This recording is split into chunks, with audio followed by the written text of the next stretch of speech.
Millions of tourists come to the Grand Canyon every year to gaze upon a wonder. But no one knows they are standing right on top of a forbidden zone.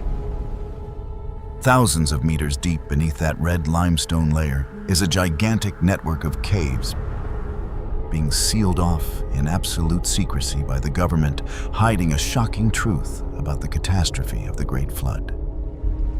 Unlike the story of Noah's Great Ark, the legend of the Hopi people exposes a much darker survival.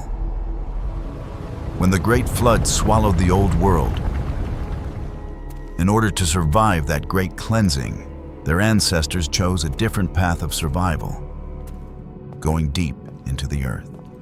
There they were welcomed and protected by the Sinom, a mysterious underground race with gigantic bodies covered in hair and possessing superior intelligence.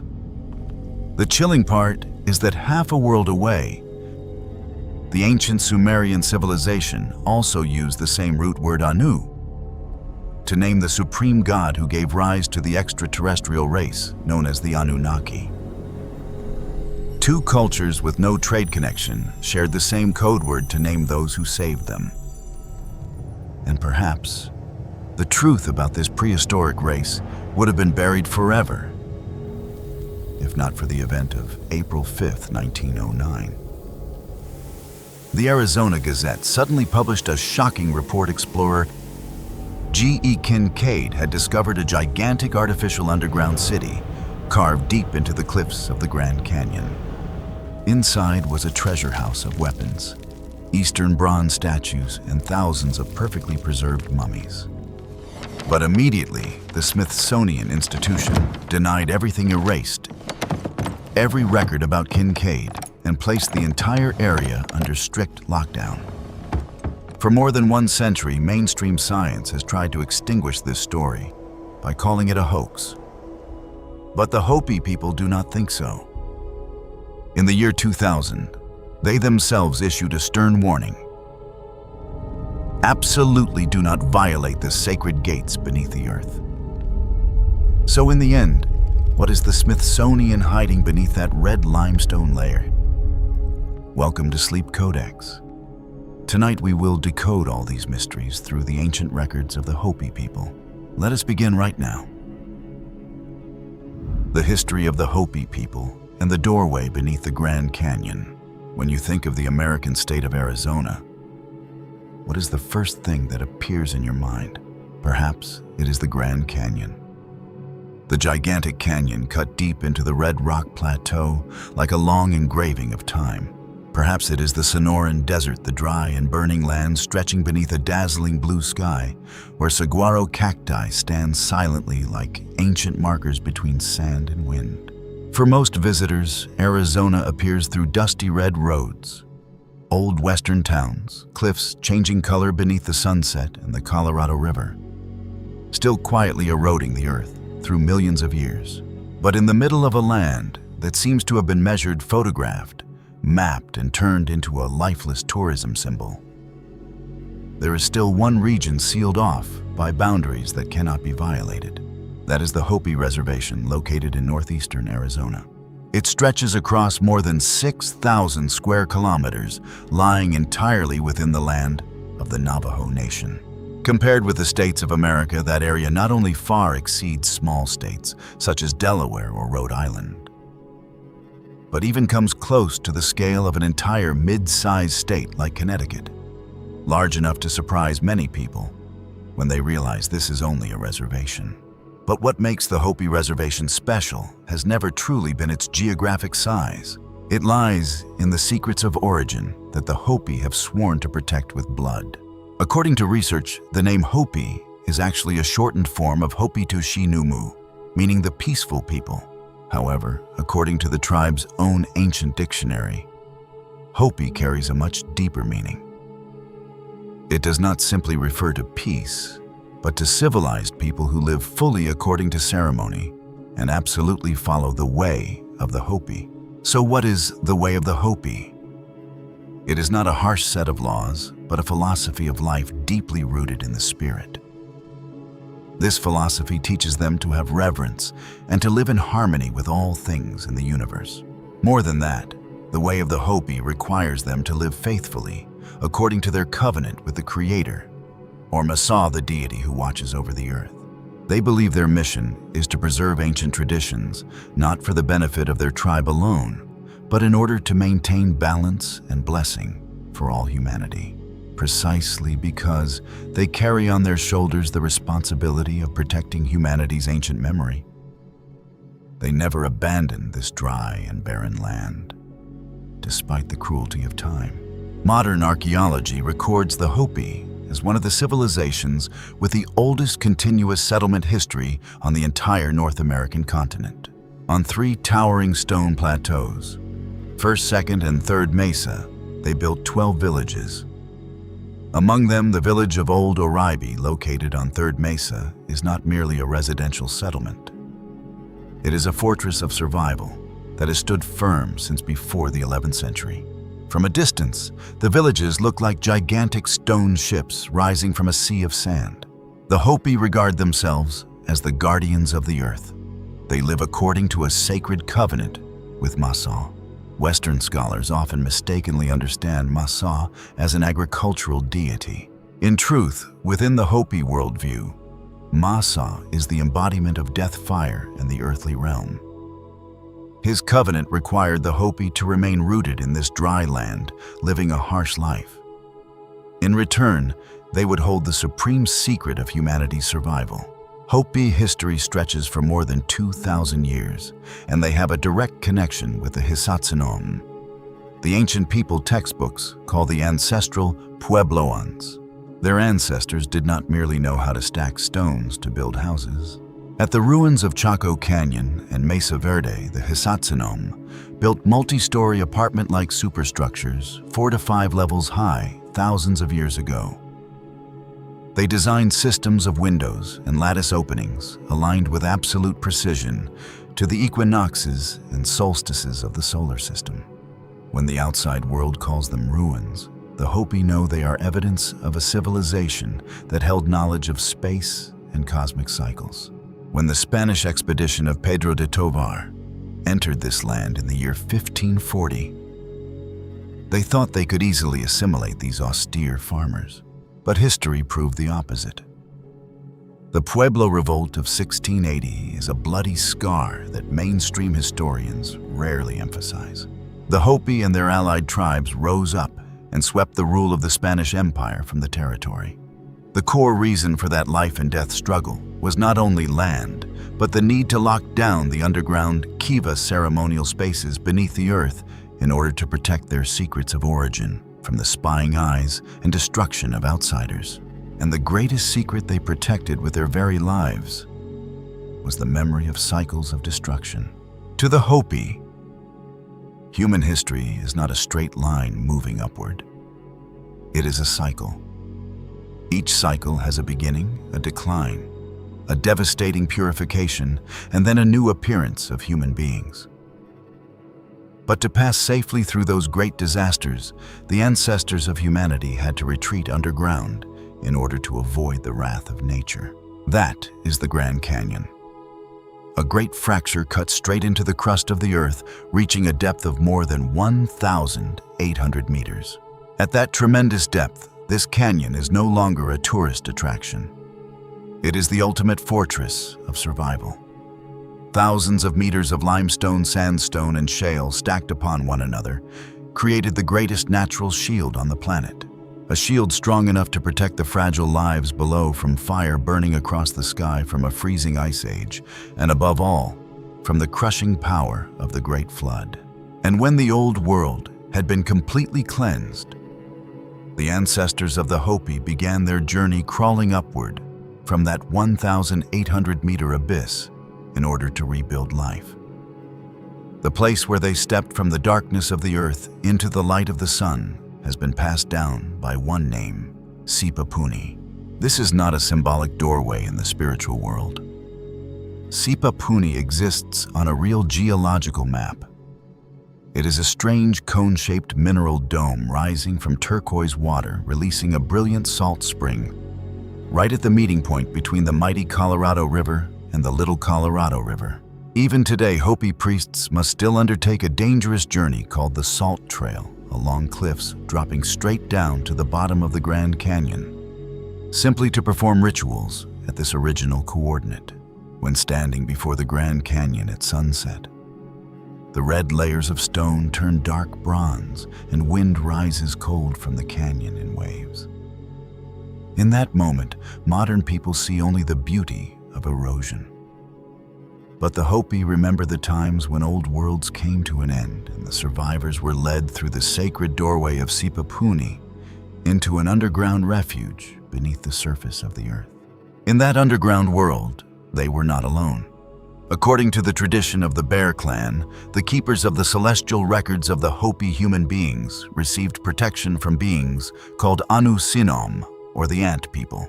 This name is often misunderstood by popular culture as giant insects.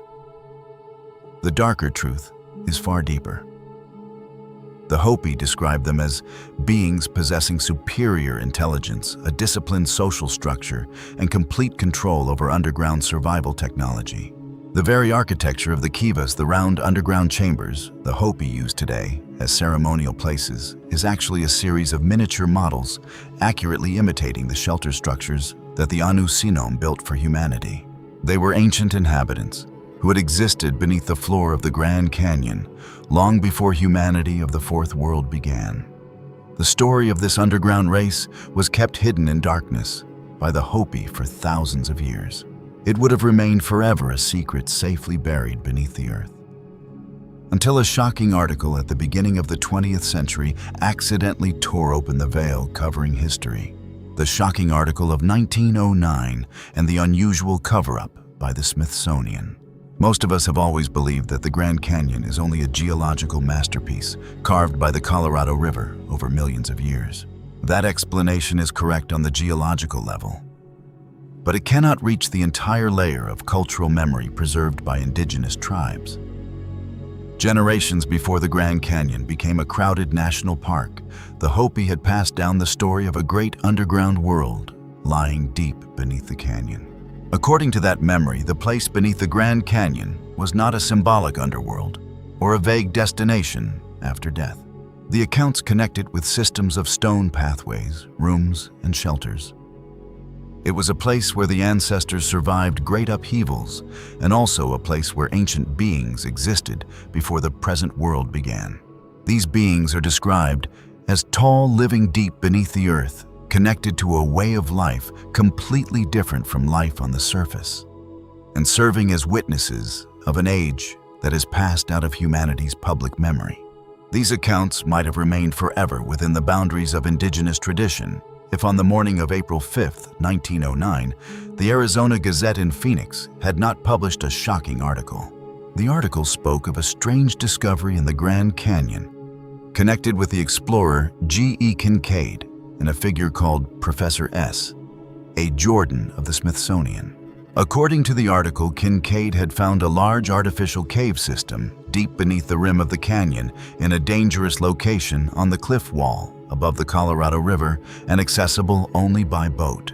The article described an entrance carved into the cliff, a main passage about 1,200 feet long. Many rooms, large and small. Storage chambers containing seeds, copper tools, weapons, mummies wrapped in fabric, and placed in seated positions along with signs bearing ancient Egyptian or East Asian style.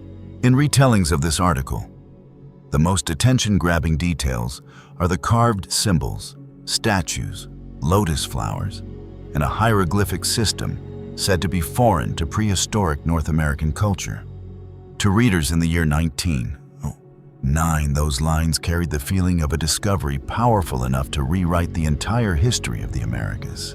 But immediately after the information spread, the story entered a darkness lasting more than 1 century. The Smithsonian denied having any record of G.E. Kincaid S.A. Jordan, the expedition, or any artifact matching the description of the Arizona Gazette.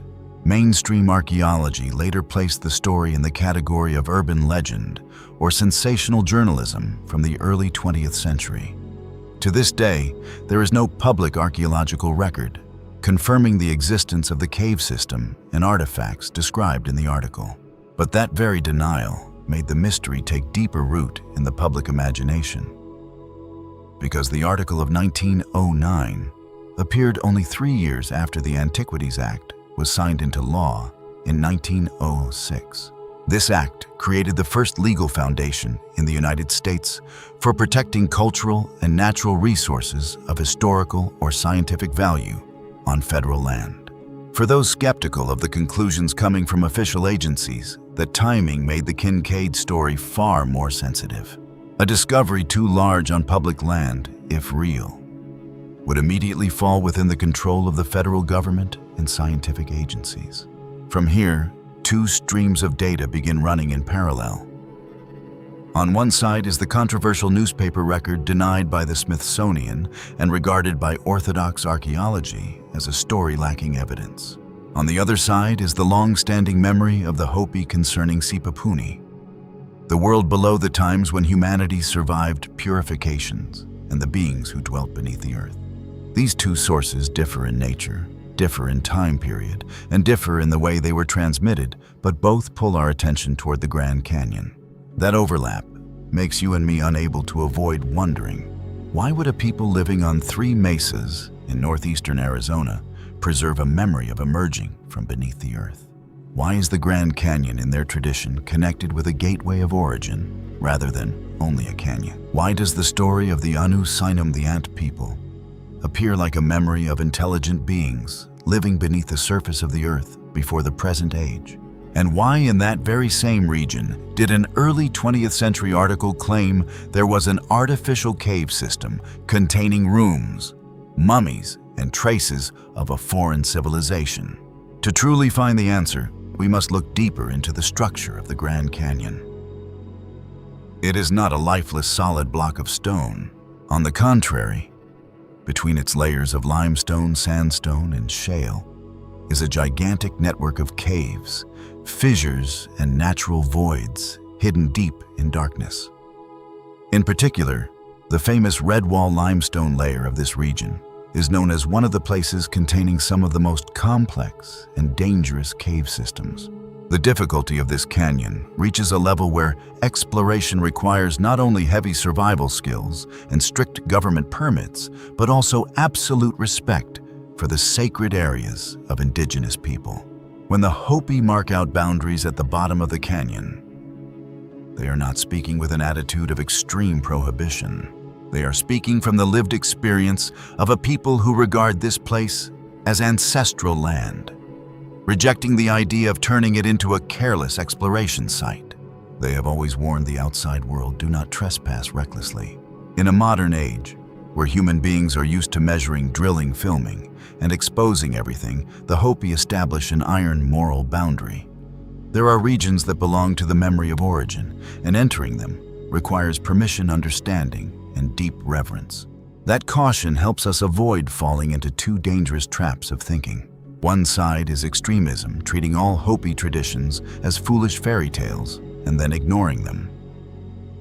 The other side is fanaticism, turning every mythological detail into solid physical evidence without bothering to verify it. Our approach here will be colder and more practical. We place the layers of data on the same table for comparison: the real history of the Hopi, the real coordinate of the Sipapu doorway in tribal memory, the actual geological structure of the Grand Canyon, the real article published in 1909, and the unusual silence without any public evidence presented by the government after that article. The Hopi are not telling idle stories. They are one of the oldest communities still maintaining an intact culture in the American Southwest. Living resiliently on 3 dry stone mesas, they preserve 12 villages, maintain ancient rituals, and most importantly, they guard the memory of worlds that were destroyed. When the Hopi speak of powers that existed before the catastrophe of the Great Flood, they are drawing from a treasury of memory deeply rooted in ancestral land, transmitted orally through dozens of generations by an extremely tight symbolic system. That is why today's mystery file will not begin with floating conspiracy theories on the internet. we will begin with the Hopi themselves. The journey will move from the burning dry plains of northeastern Arizona, where indigenous people carefully preserve every grain of corn in sandy soil, and descend all the way into the abyss, where the Colorado River and the Little Colorado River meet to create the Sipapu doorway, where humanity emerged from the earth. After we grasp that sacred coordinate system, only then will we reopen the file of 1909, question the name Kincaid, expose the intervention of the Smithsonian Institution, and face the question that has hung in the air for more than 1 century. In the end, is the Smithsonian working hard to cover up a shocking archaeological site, or are they simply dismissing an overly exaggerated sensational article?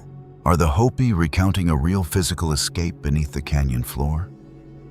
Or are they only using mythological language to describe humanity's survival through cycles of destruction? The real answer is still locked behind great layers of limestone, behind sealed files, and behind the most distant layers of memory.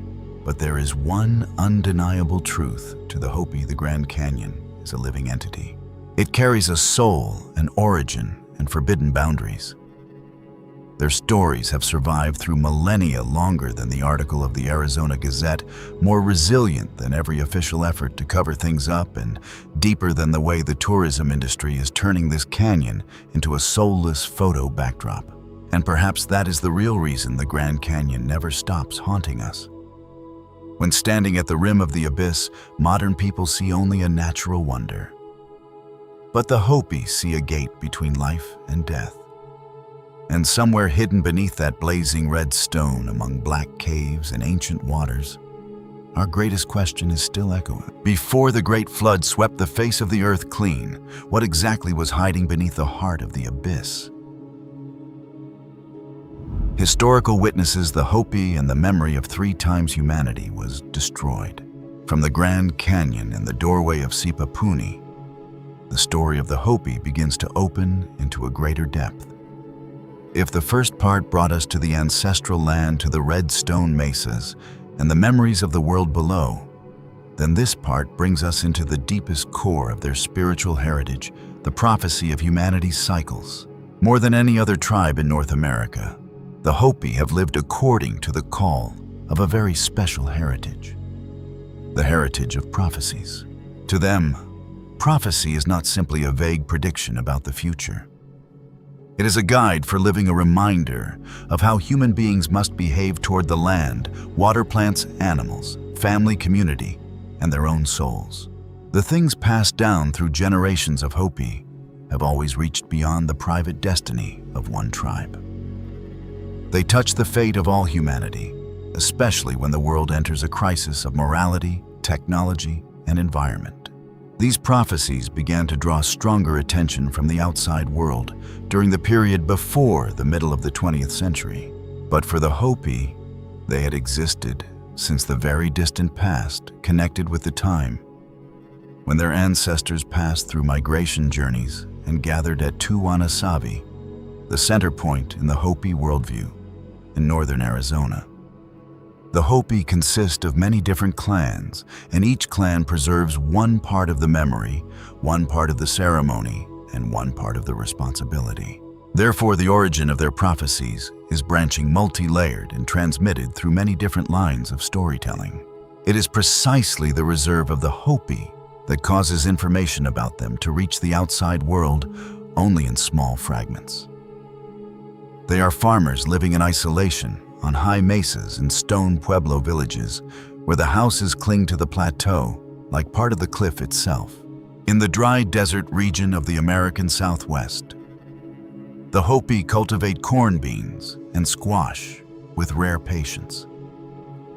They live with the rain, with the earth, with seasonal ceremonies, and with the kiva rooms, beneath the ground places where the community prays, teaches, and looks back upon the sacred order of the world. From inside those kiva rooms, the Hopi have preserved visions of the past and the future. Many times they choose silence before the outside world. That silence comes from very real historical experience. Indigenous peoples in the Americas have gone through many centuries of land seizure coercion, cultural disruption, and wounds inflicted upon ancestral memory. When we look at that context, we understand why the Hopi guard their words with caution. To them, sacred knowledge must be given at the right time, to the right person, and for the right purpose. Like the Maya, a civilization that once had commercial and cultural connections with many indigenous communities across the Americas, the Hopi believe that present humanity is only one chapter in a much longer sequence.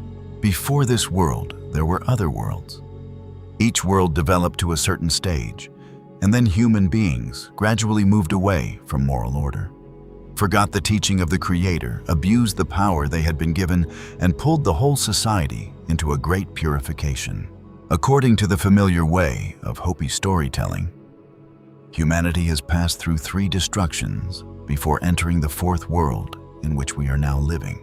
The oral variants sometimes use different language to describe each purification, but one common axis appears very clearly. The first world is connected with fire shaking and the collapse of the earth. The second world is connected with ice cold and a long frozen age. The third world ended in water through a great flood remembered by many civilizations on Earth under different names. The important point in Hopi memory lies in the moral cause. Those destructions in their tradition are not merely isolated natural phenomena. They are the response of the entire order of life when human beings break the covenant with Mother Earth and with the Creator. Fire, ice, and water become instruments of purification when greed, selfishness, arrogance, and the abuse of spiritual power have gone too far. In the eyes of the Hopi, the natural world and the moral life of human beings are joined together by a very strict relationship of cause and effect. Unlike the Maya, the Hopi rarely place their focus on exact dates. People often say that the Maya are masters of time, while the Hopi are masters of space. The Maya developed complex calendar systems such as the Tzolk'in of 260 days and the long count used to track great cycles of time. The Hopi, by contrast, anchor prophecy in location, direction, migration paths, mesas, kivas, rock carvings, sacred points, and ceremonies that maintain balance for the world. They read history through the land. They measure the future by the degree of departure from natural order. For this reason, to understand the Hopi, we need to look at the way they live. Every year, they still maintain ceremonies within the sacred circle, praying for rain, praying for crops, praying for balance between human beings and the living forces around them. These ceremonies are not only to protect one Hopi village on the dry mesa. According to their understanding, every prayer, every rite, and every kernel of corn planted in the right season helps keep the world in balance. From that foundation, the story turns to a man who brought the Hopi warning before the modern world, Thomas Banyatsia. According to accounts of the Hopi heritage from around 5,000 to 10,000 years ago, the ancestors of the Hopi passed through long journeys from the south, from the land that many people today associate with Mexico, and then moved up into the Arizona region. Through oral tradition, rock carving ceremonies, and sacred symbols, they left many prophecies about humanity for later generations. These words were preserved through the clans and were only made public when the elders believed that the world had reached a moment when it needed to be warned. In the year 1948, only a few years after humanity entered the atomic age, the spiritual leaders of the Hopi gathered. According to Thomas Banyatsia, a Hopi elder belonging to the Wolf, Fox, and Coyote clans, and also the person entrusted with the mission of communicating the prophecy of his people to the outside world. Some of the elders at that time were in their 80s, 90s, and even over 100. They discussed events of great importance to all humanity. From that meeting, 4 people were chosen to carry the Hopi message to the outside world. Banyatsia became one of those 4 messengers. The elders told them that the door of the outside world would open after 4 appeals. Beginning in the year 1948, they began seeking a way to approach the United Nations. The first 3 appeals were blocked. On the 4th attempt, the opportunity finally came. When that moment arrived among the 4 people chosen, only Thomas Banyatsia was still alive to step into the hall of the United Nations and speak on behalf of the elders. On the evening of December 9th, 1992, the sky over New York witnessed a total lunar eclipse. The moon entered Earth's shadow, gradually turning dark red in the winter night. The next day, Thomas Banyatsia, together with indigenous representatives, came to the United Nations headquarters. He brought cornmeal prayer and a message that the Hopi had preserved through many generations. In a speech of about 10 minutes before the United Nations General Assembly, Banyatsia introduced himself as belonging to the Wolf Fox and Coyote clans and as a member of the sovereign Hopi nation. He said that in the Hopi language, Hopi means peaceful, kind, gentle, and truthful people. He mentioned the spiritual path given to his people by Masau the Creator in Hopi tradition. That path places human beings under the responsibility of caring for the land, water, and life. Then he went straight into the greatest memory humanity has passed through many worlds. According to Banyatsia at the Hopi conference in 1948, the elders said that humanity had already passed through 3 previous worlds and is now living in the 4th world. Each time a world closed, the deep cause was related to human beings moving away from moral and spiritual principles, abusing the power they had been given, pursuing material benefit, and then breaking their relationship with the land and the Creator. The first great destruction, when fire and shaking tore open the earth. In Hopi memory, the first world was created by the Creator in a state of almost perfect balance. Human beings spoke one language, lived within a common order, and understood that life had to follow sacred principles. Their spiritual power was stronger than modern people can imagine. They knew how to listen to the earth, how to sense signs in nature, and how to use the mind as part of daily life. But that spiritual power was gradually pulled away from its original purpose. Human beings began using it for personal gain, for control, and for ambitions separated from the community. As selfishness grew, the connection between human beings and the Creator became distorted. The original order lost its balance. According to some other tellings, the first world was purified by fire.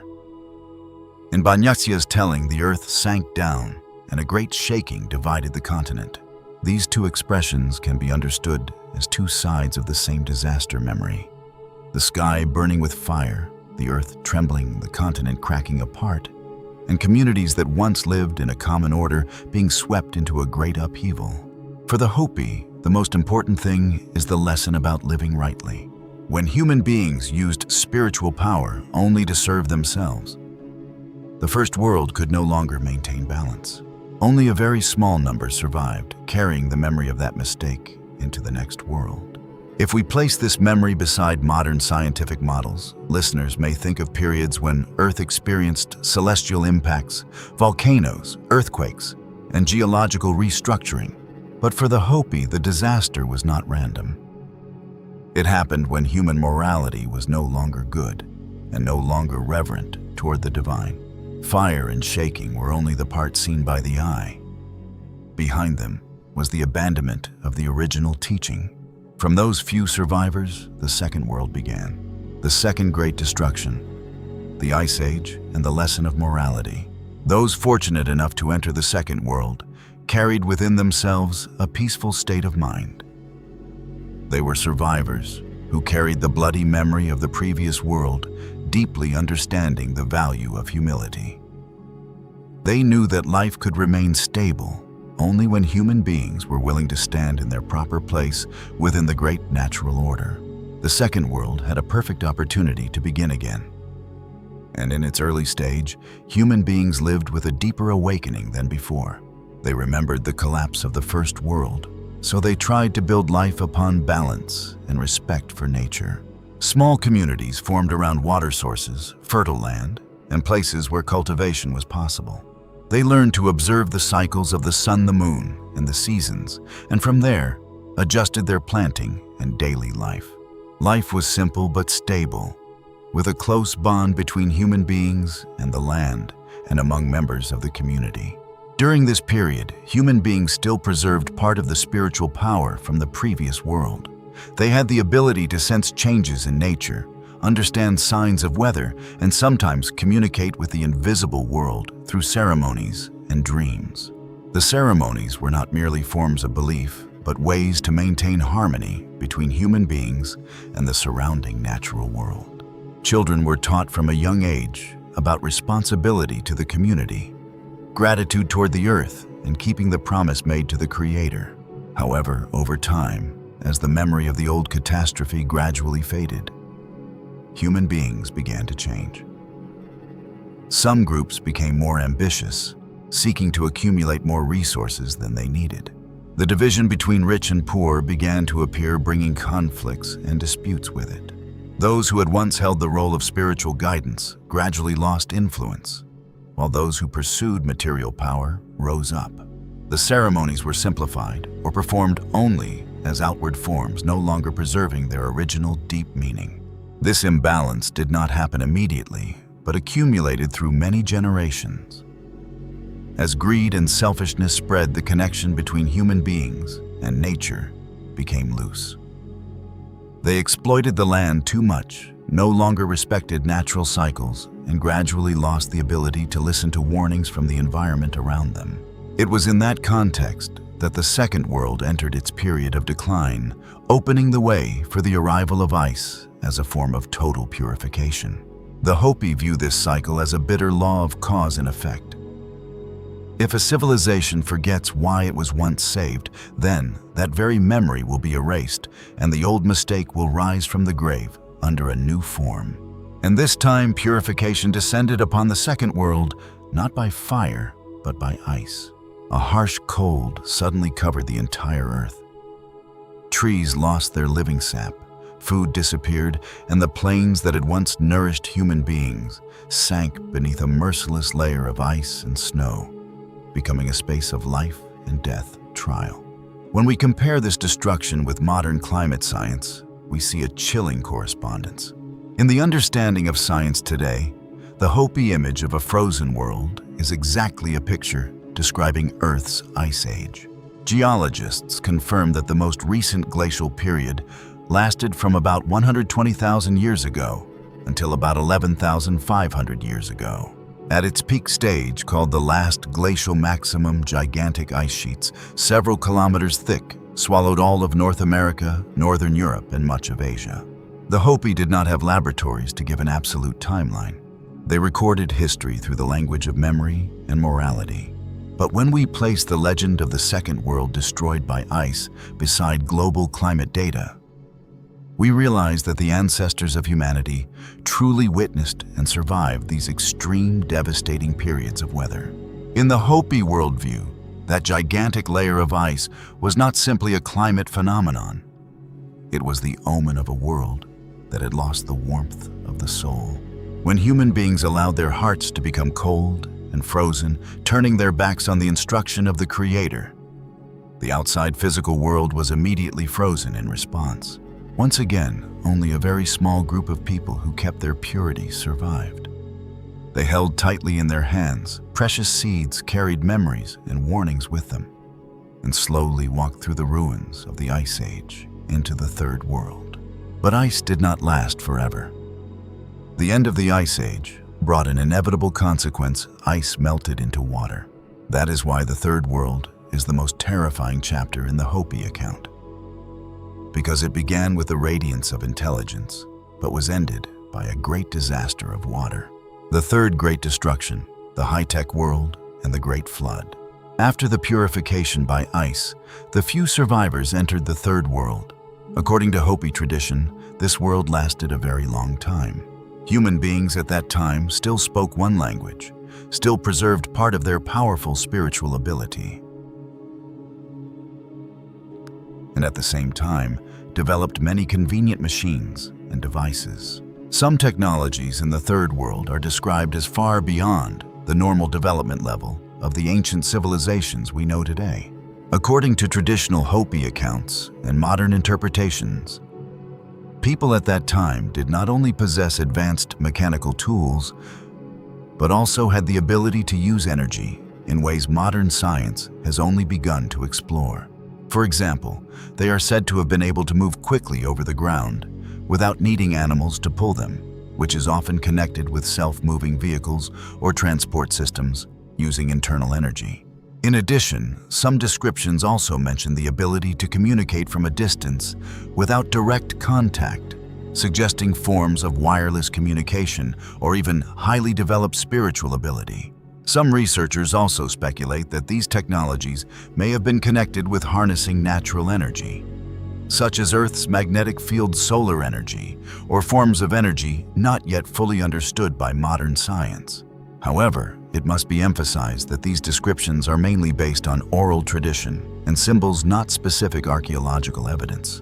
The important point in the Hopi account does not lie in the exact technical details of the technologies, but in the moral lesson when human beings use knowledge and power without responsibility and respect for nature. Those very technologies can become the cause of the collapse of an entire civilization. This is the detail that makes the Hopi prophecy special. In many ancient traditions before the Great Flood, there always existed a civilization with superior knowledge. The Bible mentions the pre-flood period as a stage in which human beings lived long lives. Humanity multiplied and sin spread widely. The Book of Enoch expands that picture through the story of the Watchers teaching forbidden knowledge to human beings. In Hopi legend, the Third World also contains signs of a civilization that once possessed technology and spiritual power far beyond the ordinary level. But that intelligence was gradually pulled into material things. The more tools human beings had, the more they believed they could separate themselves from the law of the earth. They moved away from balance, placed power above gratitude, placed comfort above responsibility, and used the abilities they had been given to serve ambition. In the end, in a desperate gamble, they cast away the remaining spiritual principles. When the moral foundation collapsed, water became the instrument of purification. The Third World was destroyed by the Great Flood.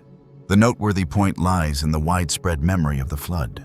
From Mesopotamia, with the Epic of Gilgamesh, the Bible with the story of Noah, India with Manu, Greece with Deucalion, all the way to many indigenous traditions. In the Americas, humanity repeatedly tells of a great flood that carried away the old world and left behind a group of survivors. Modern science also records that the end of the Ice Age was a time when sea levels rose sharply. Around 14,600 years ago, the event called Meltwater Pulse 1A is considered one of the fastest periods of sea level rise after the Ice Age, with the global average increasing by about 20 meters over several centuries. Climate periods, such as the Younger Dryas from about 12,900 to 11,700 years ago, also show that Earth once went through sudden changes on a large scale.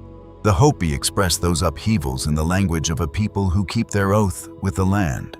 They say that the Third World sank underwater because human beings had departed from sacred law.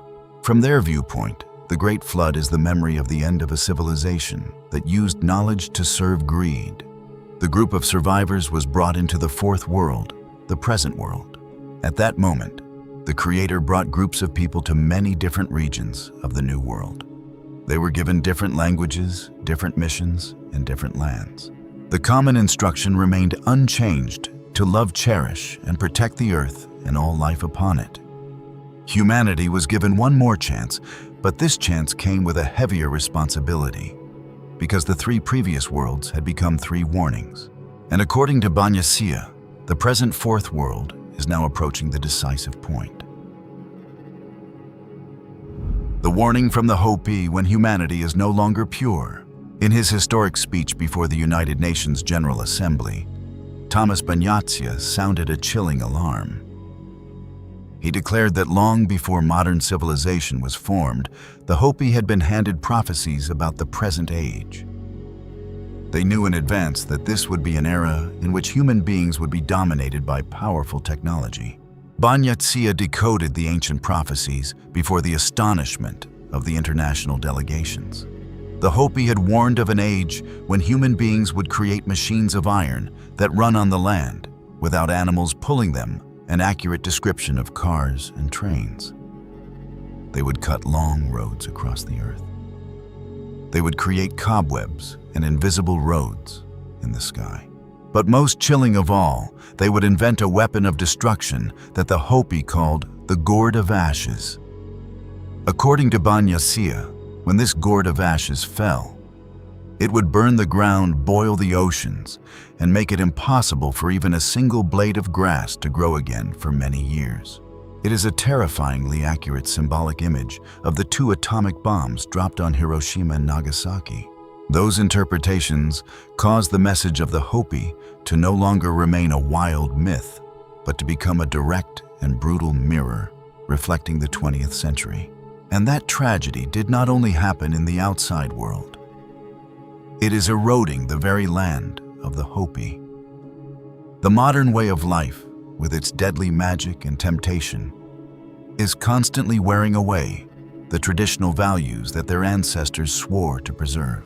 Fewer and fewer young Hopi are willing to learn the native language, forgetting customs and survival ceremonies. Young people are leaving the ancestral land in great numbers to chase the glittering lights of the cities. Those who remain are surrounded by internal conflict. Even worse, they are being destroyed by the rapidly increasing rate of alcoholism and the deadly doses of drugs flooding the streets. In truth, the tragic signs of the end times for Native Americans are not a future vision. They are a truth already present everywhere. Many Hopi spiritual elders called Kikmongwi have together declared a chilling truth: we are living in the final days of the Fourth World. Over the past 60 years, different Hopi wise men have continuously given predictions about seismic upheavals on Earth, omens of the end of the present age and the rise of the Fifth World.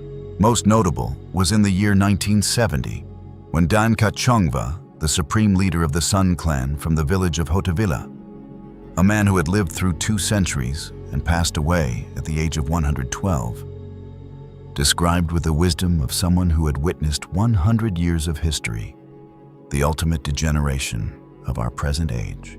We have been given teachings and prophecies warning us that we must be careful of the signs and omens that will happen. Blood will be shed.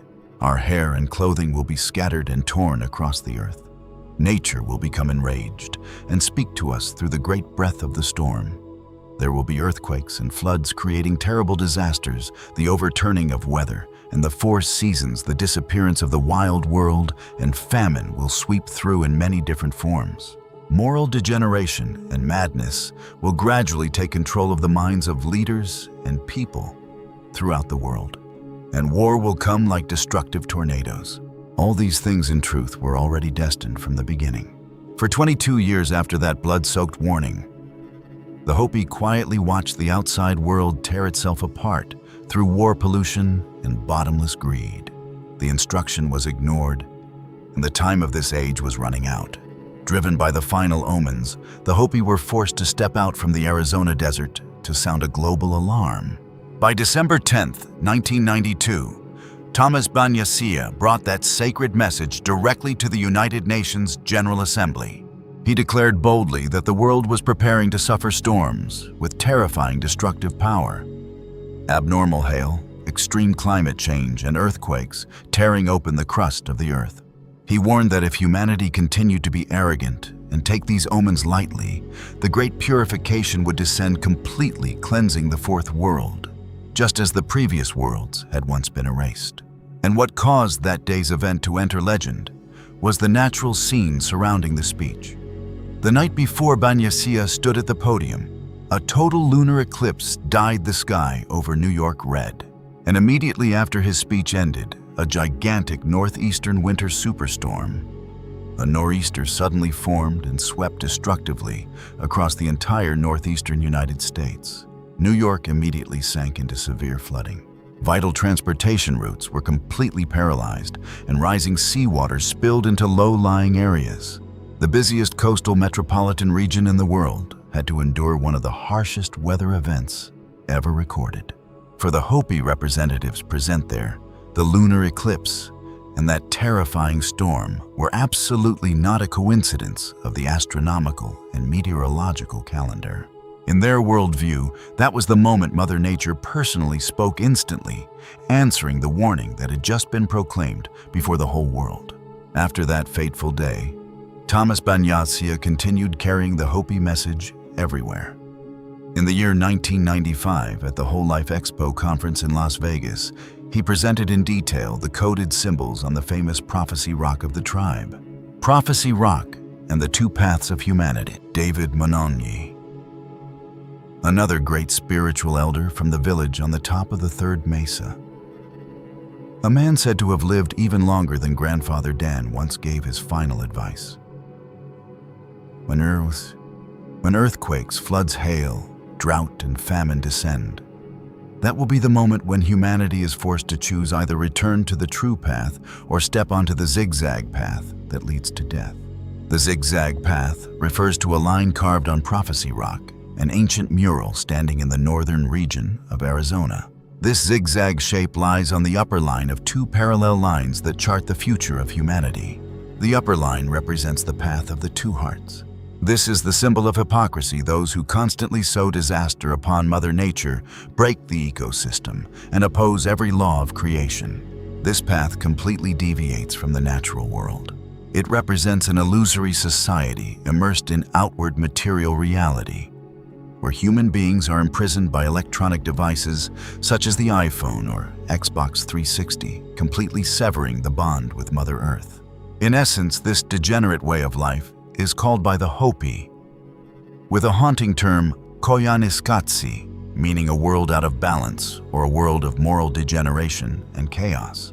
By contrast, the lower line is the path of the one-heart people.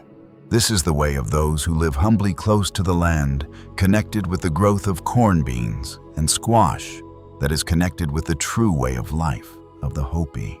This path moves in rhythm with the breath of the land, seeks stillness, and nourishes the spirit. Through corn pollen, the warming sun, and the rains that bathe the vast desert.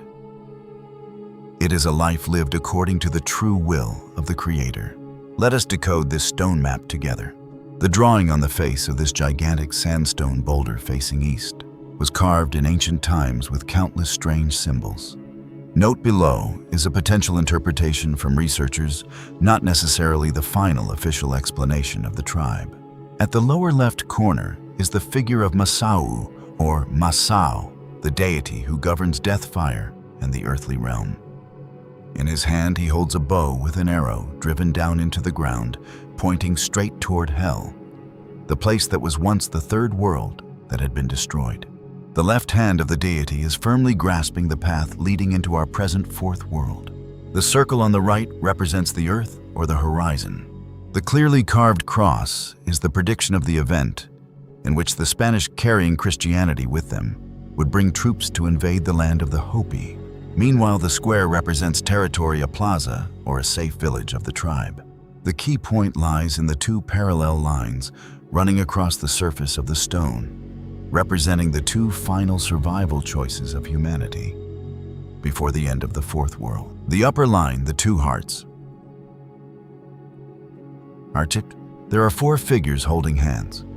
Chillingly, the final figure in the group appears to have two heads, symbolizing two hearts and deception. And notice this path does not continue. It ends with a broken zigzag line suspended in midair, representing a dead end of destruction. The lower line, the one-heart people. On this path from left to right, there are three circles evenly spaced apart. These are the three world-shaking events, or the three world wars. To the right of the final circle, meaning after the Third World War, there is an image of a corn plant and a Hopi person bending down to tend it. Unlike the upper path, which is broken off, this lower path stretches endlessly toward the right side of the stone, reaching into a new age. But the Hopi do not take away all hope. There is a vertical line between the two parallel lines, cutting across at a right angle from the upper line down to the lower line. That is the bridge of pardon, the final opportunity for the two hearts to awaken themselves, humble themselves, and step down onto the true path below before it is too late. In the summer of the year 2011, while standing before Prophecy Rock, Elder Martin Gashwasayoma from the Fire Clan from the village of Hotavia on the third mesa affirmed that the long lower line represents eternal life and the light of the rising sun. This completely matches geographical science. When making a quick test with a compass, if you stand with your back to the rock and look along the extended lower line, your eyes will meet the first point of light on the horizon when the sun rises on the exact day of the summer solstice. That is not merely a lifeless carving. The Hopi say that at the moment of the summer solstice, the sun god Tawa will be in his most authoritative and powerful state, reigning in the kingdom of Tawaki, the eternal house of the sun. And the path of those who survive will in the end lead straight toward that light. The eternal light of the sun god is not meant for everyone. The most important part, the part that determines life or death for the entire mural, lies at the very end of the drawing. Humanity is being pushed toward a fatal crossroads. The upper path represents fanatical faith in technology, material things, and an arrogant life, completely separated from the laws of nature. That path, exactly as the Hopi ancestors carved it, will become jagged, chaotic, unpredictable, and in the end, will drive straight into eternal destruction. By contrast, the lower path represents spiritual life, a flesh and blood harmony, with Mother Earth humility and cultivation community, and absolute reverence for the Creator. Only that path has enough strength to pierce through the darkness of purification and move toward a stable future. To demonstrate this choice, in many of his historic teachings, Thomas Banyasia often raised an ancient ceremonial object that looked like a rattle and showed listeners the coded symbols on it. And precisely at this moment, a visual shock appears. When researchers carefully observed that ceremonial object and compared it back with the satellite-like symbols surrounding Prophecy Rock, they discovered a sign so striking, it sent chills through the body. Sitting prominently in the very center of the image of the sun was a character that the entire modern Western world approaches with caution, the swastika character, Wan. To people of the 20th century, this image immediately calls up the dark memories of a brutal war. But to the Hopi, the truth is completely the opposite. This detail immediately tears open ordinary understanding and opens another enormous branch of mystery within their culture. Because the swastika is not a random pattern of the native peoples of North America. It is a cosmic code that appears at the same time in the greatest and most ancient civilization and civilizations separated from one another by tens of thousands of miles across the globe, the Hopi tribe and the mysterious swastika character Wan. Some people, when they see the swastika character, immediately think of Buddhism, where this symbol is connected with auspicious signs and the good marks of the Buddha. But the Hopi do not belong to the Buddhist tradition. Therefore, the question becomes very noteworthy. Why does a symbol familiar in the East appear in the ancient indigenous culture of North America? The answer takes us farther than one individual religion. The swastika is an ancient symbol that appeared in many civilizations before the modern age. It has been found in sites in India, Europe, Africa, China, and the Americas. Before the 20th century, in many places around the world, this symbol was often connected with good fortune, life, the sun blessing, and sacred order. In Buddhism, Hinduism, and Jainism, the swastika still preserves its auspicious and sacred meaning and remains connected with the spiritual path. Archaeologists have recorded forms of patterns resembling the swastika on very ancient artifacts. In Ukraine, the Mazin area is famous for Paleolithic artifacts made from mammoth ivory, including spiral and meander patterns that many people connect with an early form of the swastika symbol. In China, many similar decorative patterns appear in Neolithic cultures. In the ancient West, it appeared on Greek pottery, Roman decoration. Early Christian churches and many folk objects before the 20th century distorted its meaning. That distortion came from Nazi Germany. Hitler appropriated an old symbol, placed it on a red background, tilted it, and turned it into the sign of a political ideology that deeply wounded humanity. But before it was abused, the swastika had lived for thousands of years as a symbol of good fortune, the sun life, and sacred order. This very point needs to be made clear so Western audiences can understand the symbol on the Hopi prophecy rock belongs to an ancient layer of meaning connected with the sun and spiritual forces rather than the modern political meaning imposed upon it. In the interpretation connected with the Hopi, the swastika inside the image of the sun may represent spiritual force from the universe, like sunlight shining upon humanity. When placed beside the story of the four worlds, that meaning becomes deeper. If humanity once passed through many purifications, and then a surviving group continued carrying memory into the next world, sacred symbols could become a kind of cultural seed. They pass beyond borders, religions, and languages, reminding later generations that life has a sacred origin and must be preserved through morality. That is why the swastika appears in Hopi prophecy and Buddhism, in many ancient artifacts, and in cultures geographically distant from one another. It may be a sign humanity used to remember the sun, the movement of the universe, goodness, and the path of return to a higher order. Although each culture explains it in its own way, the core still points toward life protection and the connection between human beings and the divine. When we look back at all of this, the second part of the Hopi story begins to converge upon one point. The Hopi say that the three previous worlds were destroyed because human beings lost balance.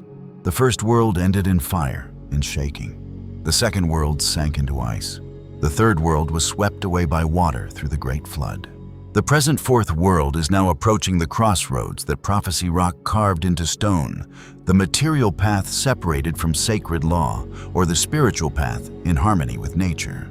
Banyasya never delivered his message in a voice of despair. He warned, but within that warning, there was still an open door. According to Hopi prophecy, the great purification can be avoided if human beings still know how to turn back. When humanity lets go of a greedy way of life, leaves behind the worship of material things, restores reverence for the Creator, and cares for Mother Earth through practical actions, the lower path on Prophecy Rock still remains. At present, humanity is standing near the final point of the prophecy concerning the fourth world. The signs of climate chaos, war resource exploitation, social fracture, and the abuse of technology are appearing before everyone's eyes. But the Hopi still remind us that the future has not been closed in stone. The path still has a branch. The choice still lies in human hands. Perhaps that is what has allowed Hopi prophecy to live for so long. It does not only tell of disasters that have passed. It forces us to look again at the way we live today. A merchant twists a promise for profit. A leader uses power to cover up mistakes. A community exploits the land until it is exhausted and then calls it progress.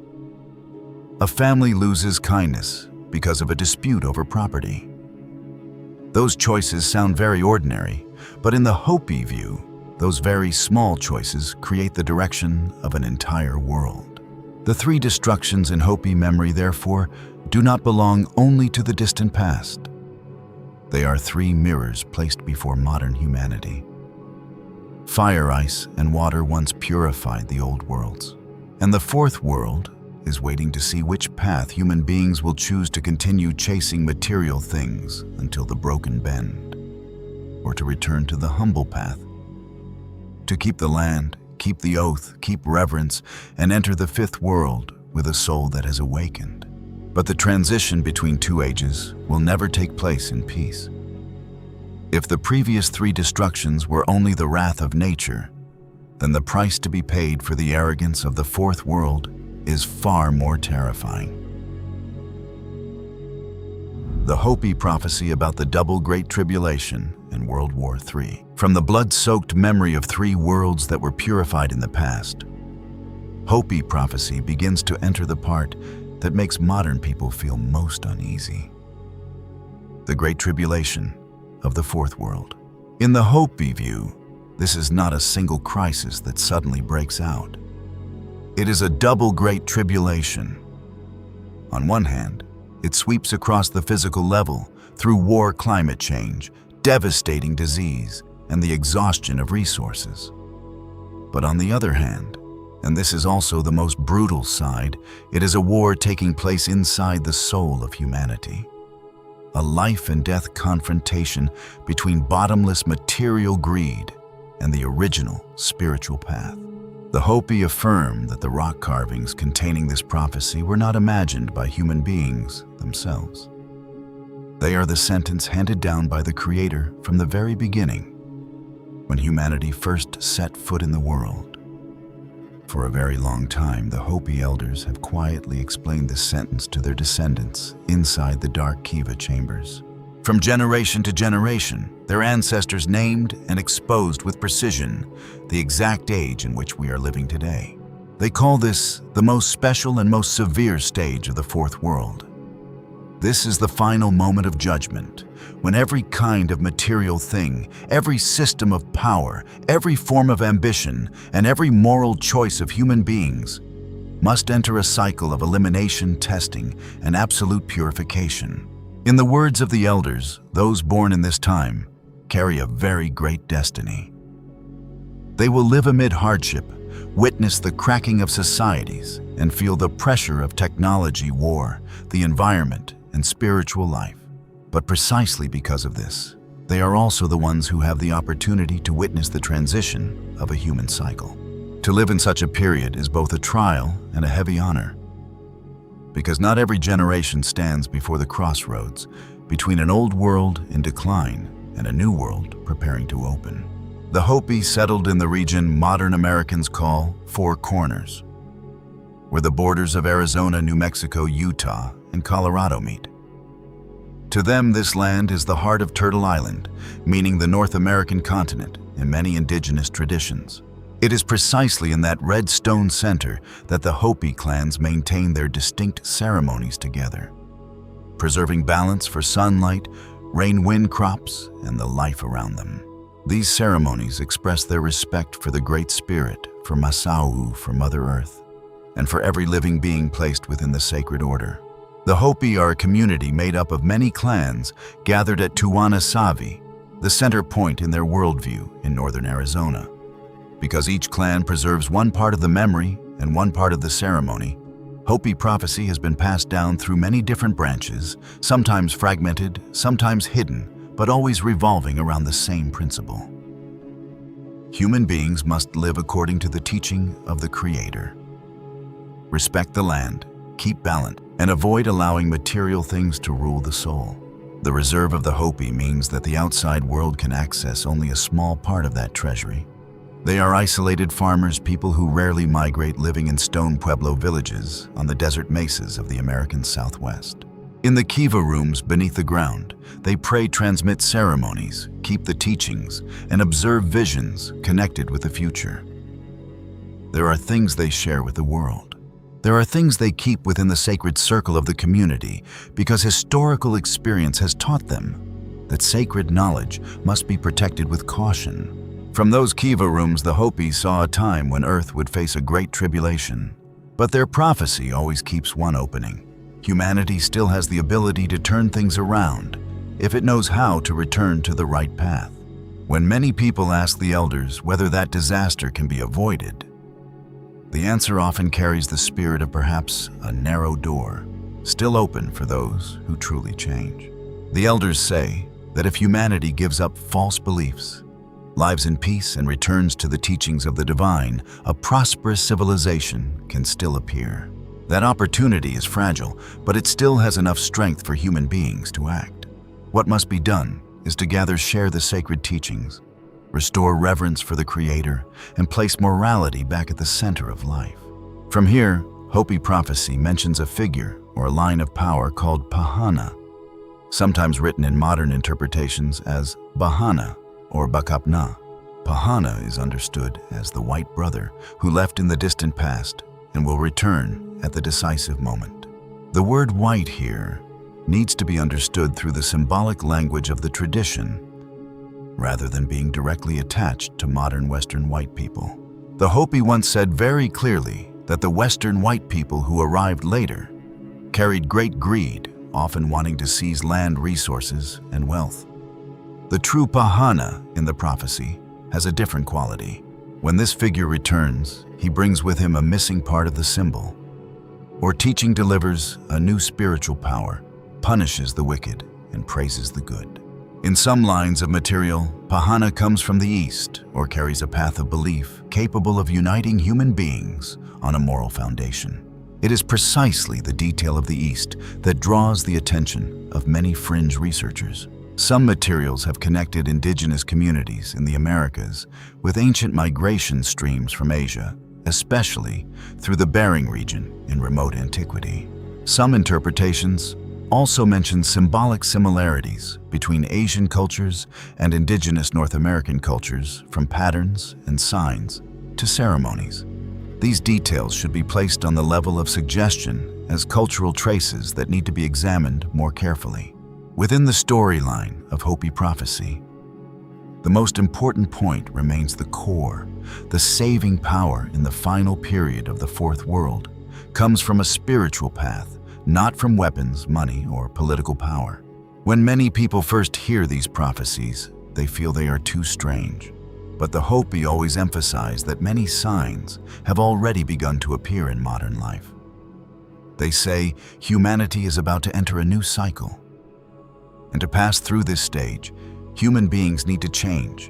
Rigid notions follow the teachings of the divine, live more truthfully, more kindly, and more responsibly toward the land. This is the time when all things in the universe enter purification. What many other traditions call apocalypse, the day of judgment, the end time, or the moment of great transition. In the Hopi view, after the cycle of purification is complete, the new earth will be better than the present human being can describe. But the path to get there requires a very great trial. Gods and Buddhas, the creator or the great spirit, in the different traditions, all look at the human heart. Who can safely pass through tribulation depends on moral choice, on the way they live, the way they treat others, and the way they stand before the temptation of material things. The prophecy about the transformation of earth. The Hopi elders say that these upheavals will unfold in a chain, one event pulling another after it, like a domino effect. Some transmitted versions mention around the year 2000 as a near marker, a sign that human beings had entered the final stretch of the Fourth World. From the Hopi viewpoint, this time carries symbolic meaning more than a fixed appointment on the calendar. It points to the stage when the signs have accumulated clearly enough for human beings to begin feeling the pressure of the great purification. They say that similar things have happened in the universe before. When humanity turns its back on the teachings of God, advanced civilizations on Earth enter a cycle of collapse. Enormous change can deform continents, alter living environments, and cause the whole planet to enter another state. In Hopi tradition, natural transformation always goes together with moral transformation. The farther a society departs from sacred order, the more unstable the ground beneath that society becomes. The elders say that animals will react more violently toward human beings. The ancient expression is that animals will use evil to treat humanity in return, on a level easier for modern people to understand. This reflects the breakdown in the relationship between human beings and the living species around them. When forests are destroyed, water sources are polluted. The climate changes, and the habitats of animals shrink. Collisions between human beings and all living creatures will increase. In Hopi prophecy, that is the sign of a wounded order. They also mention changes in the sun. The harshness of the climate, rising temperatures, crops under pressure, and land losing its power to nourish. For modern audiences, these images are very close to concerns about climate change, drought, wildfires, stronger storms, extreme weather, and crop failure. The Hopi express it in prophetic language, while modern people call it the climate crisis. The two ways of speaking are different, but both direct human beings toward the same question: what consequences is the present way of life creating for the land? The prophecy also mentions Earth changing its axis of movement, new crystals forming in the air, and the present continents changing. These images can be understood as the Hopi way of describing large-scale changes in the sky atmosphere geology and environment. When an ancient civilization wants to speak about planetary upheaval, they use what the eye sees and what intuition senses. The sun deviating from its familiar rhythm, winds, changing directions, seasons being overturned. Strange signs appearing in the sky, the ground shaking and the living map of human beings changing. But the physical signs are only one half of the warning. The other half lies in the family, in the school, in the way generations speak to one another. The Hopi prophesy that in the end, humanity will take lightly the revelation of the Creator. Children will move away from the teachings of the elders. The human soul will decline. Children will turn against parents. Adults will be busy chasing benefits, and families will lose time to teach children how to love and live rightly. This is a very ordinary detail, and also a very powerful one. The Great Tribulation in Hopi prophecy begins with the way human beings live inside their own homes. A child sees parents promise to spend time playing with them, but then they become busy with their phones or work and forget. A father works from morning until night, is not home, even on weekends, thinks that earning a lot of money is enough, and does not realize that his children are lacking care. A mother has to handle all the housework and care for the children alone because the other person is always busy, while everyone around them only praises the one who earns more money. A child hears adults teach that one must be honest, but then sees them lie in buying and selling, argue because of money, or treat relatives unfairly. When small things like this repeat every day, the family gradually loses trust, and society also begins to shake from these very close and familiar things. The elders say that when human beings reach the time when they need to follow the path the Creator has taught, every delay becomes a burden. The human heart must change from within, because every action is laid bare before the eyes of the divine. Human beings may hide from neighbors, from the community, from the court, or from the media, but the inner life still lies within the moral order of the universe. Hopi prophecy also speaks quite directly about technology. They believe that the very things human beings have created are turning back to harm them. They make us think we are progressing, but in reality, spiritual life is moving farther and farther away from right values. Technology itself is not bad. In fact, it is very useful. But the problem begins when human beings start treating it as the most important thing, almost replacing every other value. At that point, people begin to judge themselves and others based on speed, machines, power, and money. A society that is more modern in devices but lacks conscience is even more likely to go off course like the broken path on Prophecy Rock. After that stage of purification, the Hopi believe life will change. Human beings will return to more basic things such as farming, caring for the land, living simply, and becoming more connected with one another. Those who do evil will have to bear the consequences according to natural law, and those who live kindly will have the opportunity to step into a new stage. At that time, even with different professions, communities, or beliefs, everyone can still live together as one family. In the world after purification, the prophecy mentions a new law in the sense of a sacred order, higher than the present laws of human beings.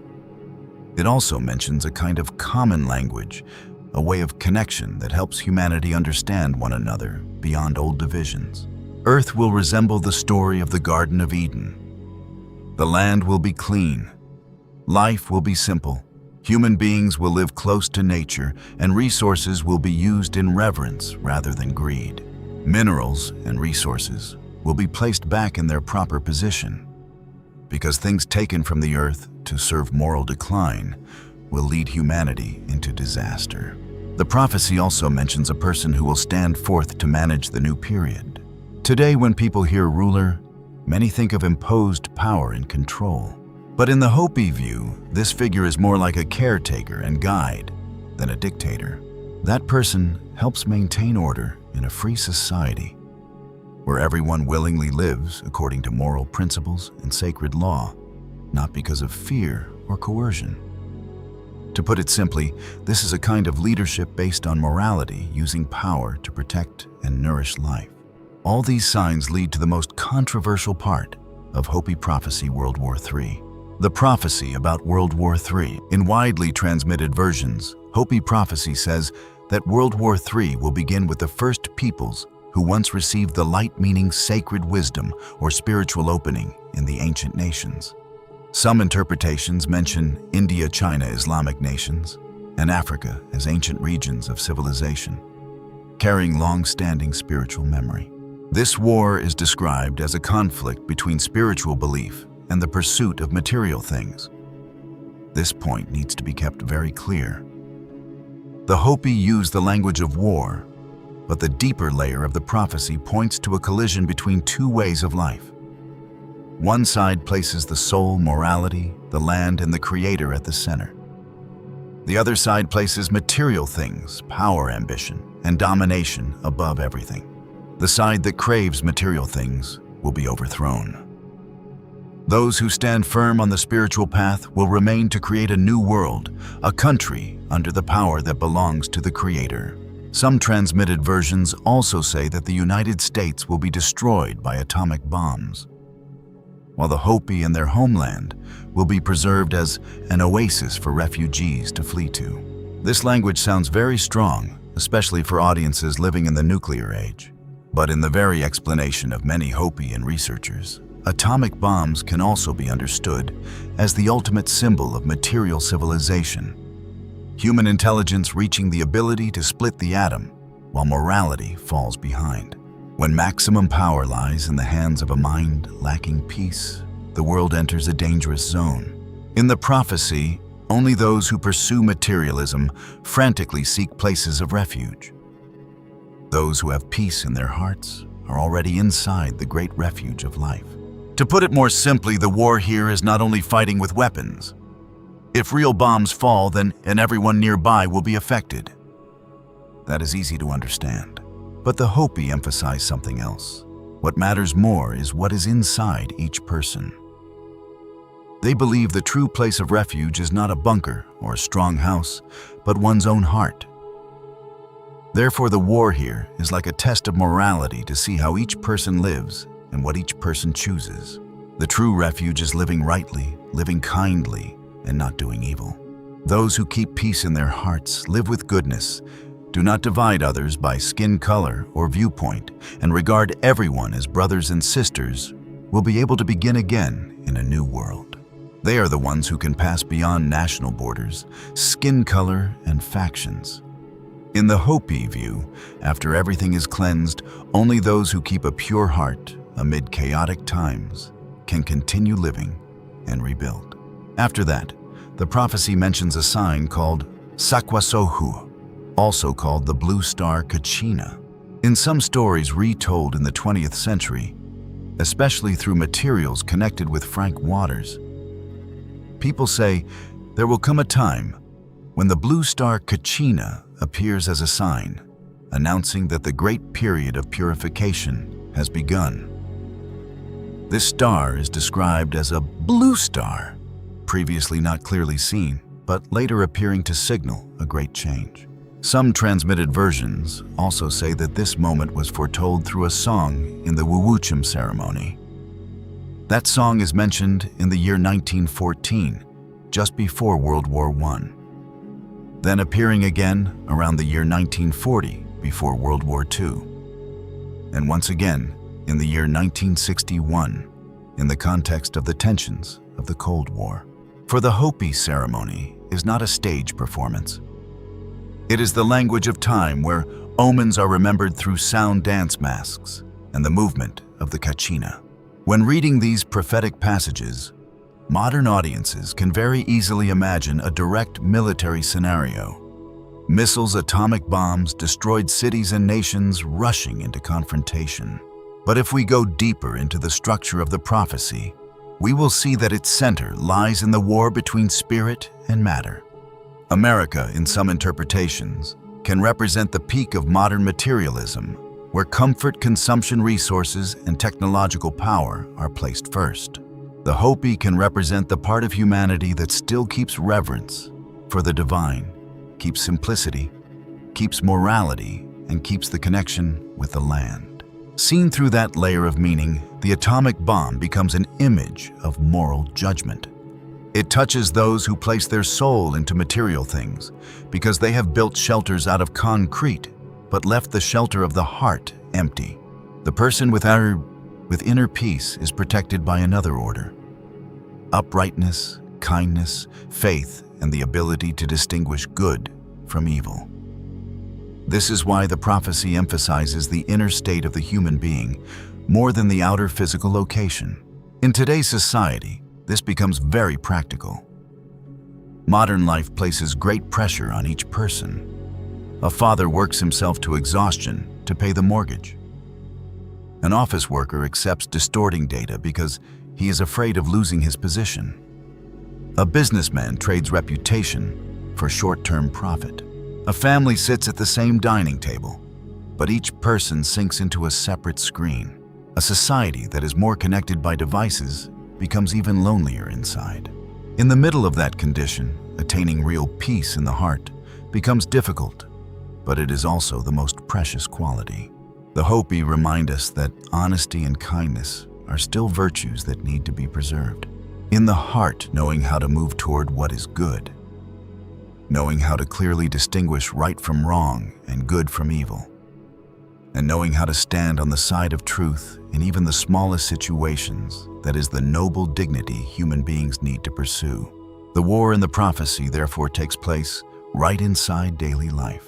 Every time human beings choose truth instead of dishonest gain, choose kindness instead of coldness, choose responsibility instead of blaming others, they have stood on the side of the spiritual path. That is the meaning of the double great tribulation.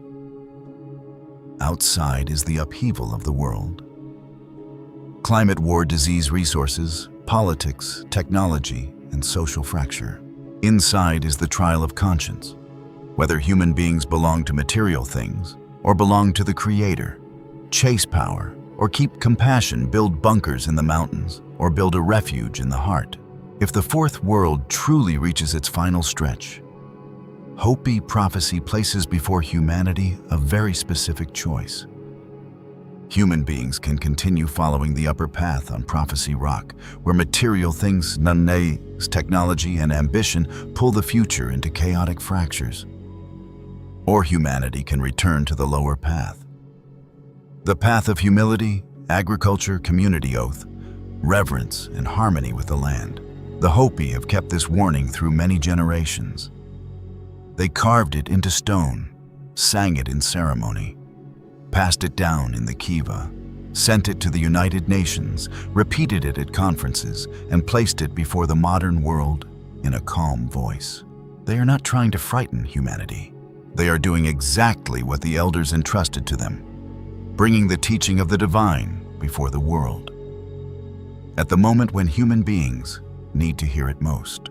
And when we place this part beside the great question of the video, what lived before the great flood, we begin to see a deeper connection.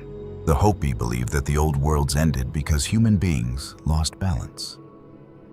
They also believe that some surviving groups were led underground, protected there, and then emerged into the next world. If the fourth world is entering the great purification, then the story of the underground, of Sipapu, of the ant people, and of ancient places of refuge becomes urgent again. Because Hopi prophecy does not only ask how humanity will survive, it asks whether human beings are still worthy to enter the new world. World War III, at the deepest layer of this prophecy, is the war between good and evil inside the heart of each person. Purification is the sentence upon moral decline, and at the same time, it is also the doorway of renewal for those who still know how to turn toward goodness. When the Hopi say that this time is drawing near, they give humanity a warning that is very ancient, but also very close to life today. Keep honesty, keep kindness, keep the connection with the divine, and do not allow material things to turn the soul into an empty land. If human beings can do that, the great purification will not only be the ending day of one world, it can become the dawn of the fifth world, Many people, when hearing this, will reassure themselves. The purification is still very far away, and these prophecies are only frightening religious metaphors. But that is a deadly mistake. We do not need to wait for some dark and distant future to test the accuracy of the Hopi. Look back at what has taken place throughout the past century, and you will feel a chill when you realize that the countdown clock did not just begin ticking now. The Hopi prophecies have come true. From the warning about the Great Purification and the war between spirit and material things, the Hopi story moves into a part that modern people can hardly take lightly, the signs the elders described. Many decades ago have now appeared in our lives in very concrete forms. Since around the year 1950, the Hopi began allowing certain special people to use English to recount the prophecies carved into stone and preserved in their sacred traditions. Before that, these words were mainly kept within the community, passed down through ceremonies, clan gatherings, the kiva room, and the memory of the elders. As the modern age moved closer to the milestones once mentioned in the prophecies, some Hopi realized that this message needed to go beyond the mesas, to the cities, to the nations, and ultimately to the whole world. In gatherings, the elders would recount the prophecy to the younger generation. They told their descendants, "You will witness these things happening in your lifetime." In the 1950s and 60s, those things sounded like images from somewhere far away. Many young people at that time grew up among corn-wind red stone and ancient ceremony. While the outside world was entering the age of automobiles, television, the Cold War, atomic bombs, and the space race. The prophecy of their ancestors sounded as though it came from another age. But as time went on, each piece of that picture began to appear more clearly. The first thing the elders mentioned was a profound transformation in the way human beings would understand the body and gender. According to what has been passed down, they once said that at a certain time, human beings would witness men turning themselves into women, and women turning themselves into men. In the ancient language of the elders, this detail was expressed very directly. Human beings would believe they understood more than the divine, and then begin interfering with the very form the Creator had given. On the practical level, the modern world has truly witnessed medical advances that allow human beings to change many outward biological characteristics, use hormone therapy to affect the body, and use surgery to reconstruct the form to match the identity they feel inside. What makes the Hopi words noteworthy lies in the timing. The elders spoke of this during a period when mainstream American society was still very unfamiliar with public discussions about gender in the way we see today. At that time, television was still new. Endocrinology was still developing, and debates about gender identity in law schools, families, and the media had not yet become a global issue. But the prophecy said that a time would come when human beings would interfere with the given form and believe that their own knowledge had enough power to rise above the original order. Within the Hopi storyline, the focus of this prophecy lies in deep interference with the body, not in mocking any individual. The Hopi view the world through the relationship between human beings and the Creator. Therefore, every time humanity changes its understanding of the body, family reproduction, and natural roles, the elders see there a sign of the final period of the cycle. It reflects a larger question.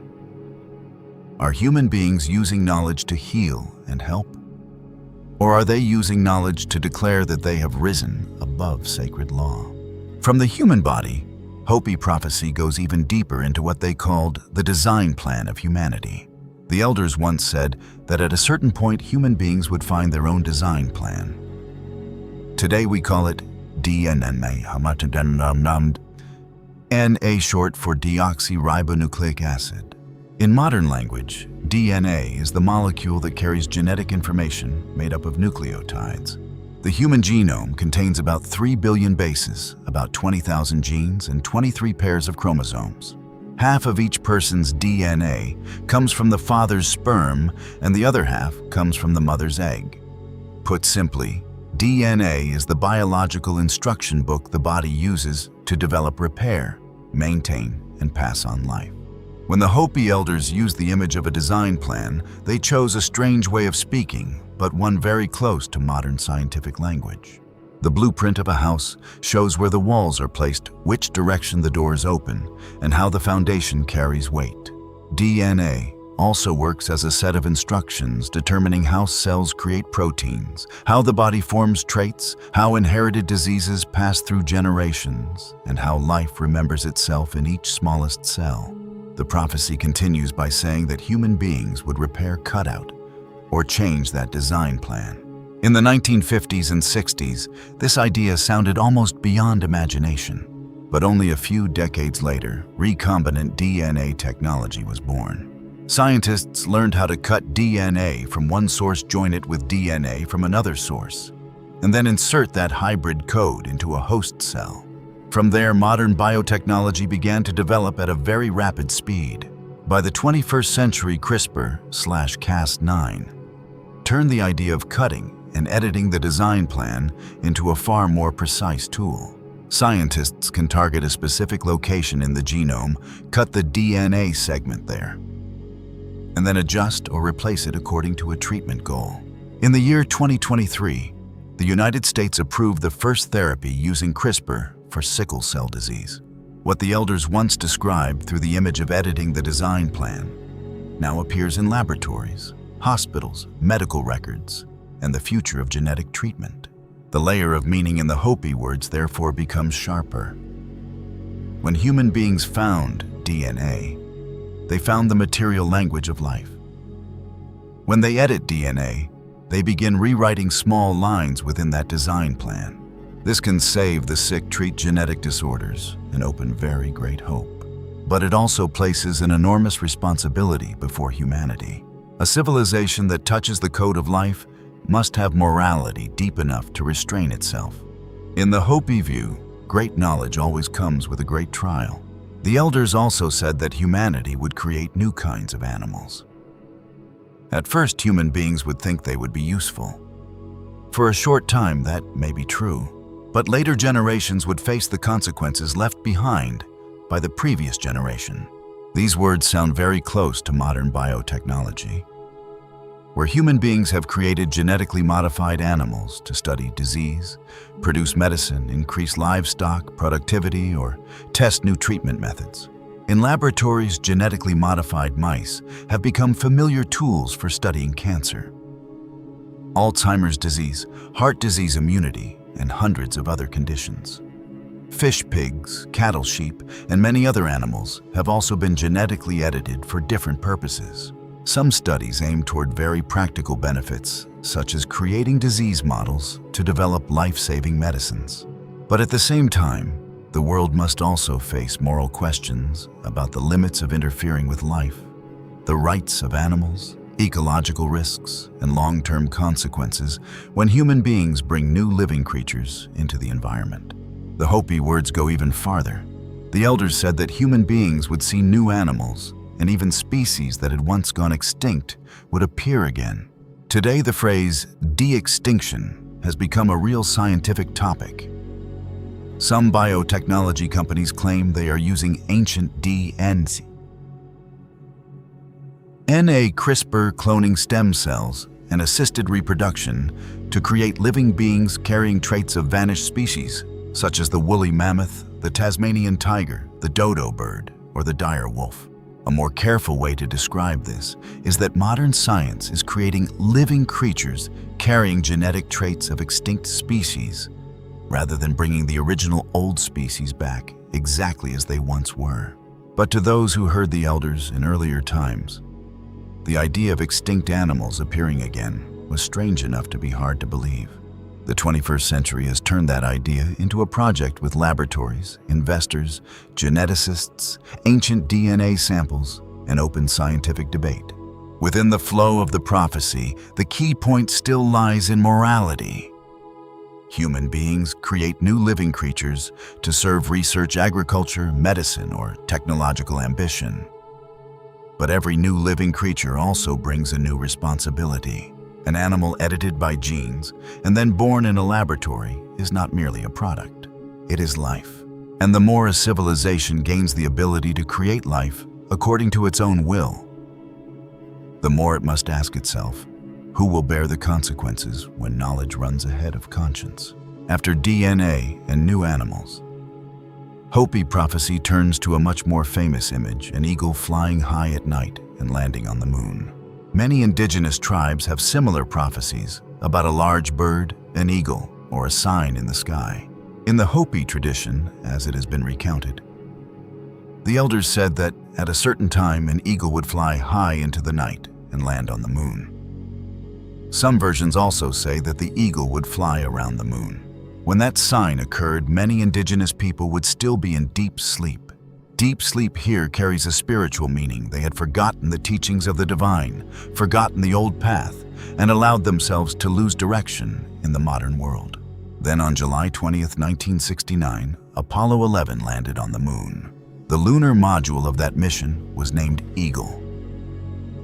Neil Armstrong and Buzz Aldrin became the first two human beings to walk on the surface of the moon, while Michael Collins flew around the moon in the command module Columbia.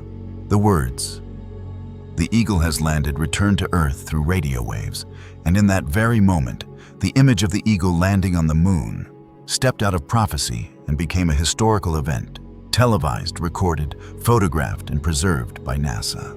The emblem of the Apollo 11 mission makes this detail even more unusual. Michael Collins designed the mission insignia with the image of the American eagle descending onto the surface of the moon. Behind it, Earth hangs in the blackness of space. An olive branch was placed in the eagle's talons as a symbol of the peaceful landing for all mankind.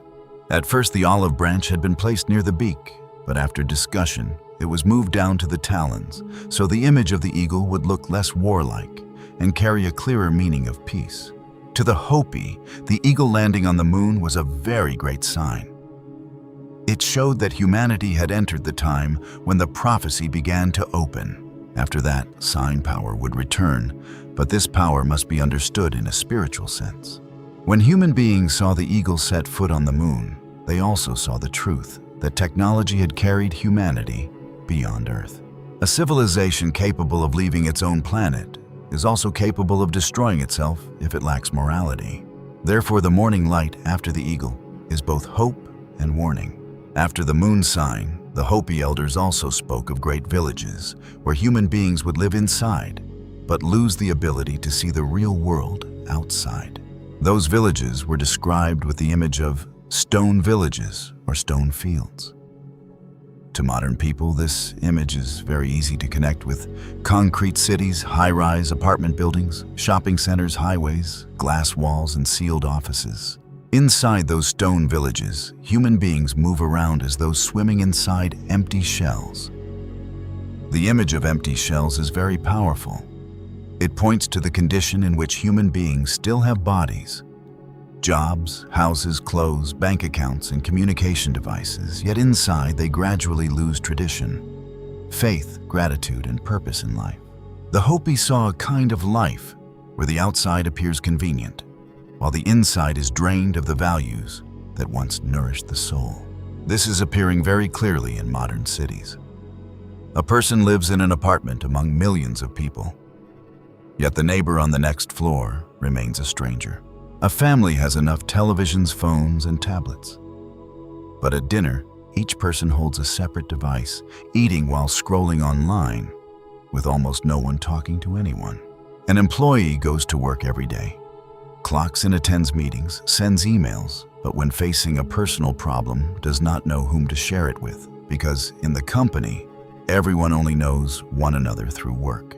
A child living in the city goes to school during the day, takes extra classes at night, studies skills on the weekend, and rarely gets to go outside to play in the dirt, plant trees, or listen to grandparents tell stories as earlier generations did. The elders said that after the eagle landed on the moon, a new age would begin. Many people would leave the stone fields, rediscover traditional values, and be reborn into a new way of life. This detail can be viewed on many layers. After the 1960s, the Western world witnessed many movements returning to nature. reflecting on consumerism, caring about the environment, organic farming, community life, Eastern spirituality, indigenous culture, and questions about the deeper meaning of life. Of course, not everyone steps out of the stone village. Many continue clinging to comfort, fame, property, and old habits.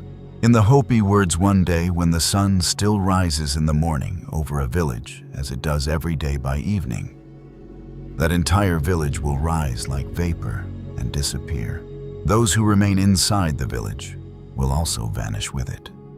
This image can be understood as a warning about the rapid collapse of systems that seem solid: cities, markets, power structures, technology supply chains, or the spiritual life itself that has been hollow for too long. This is the part that can easily confuse listeners.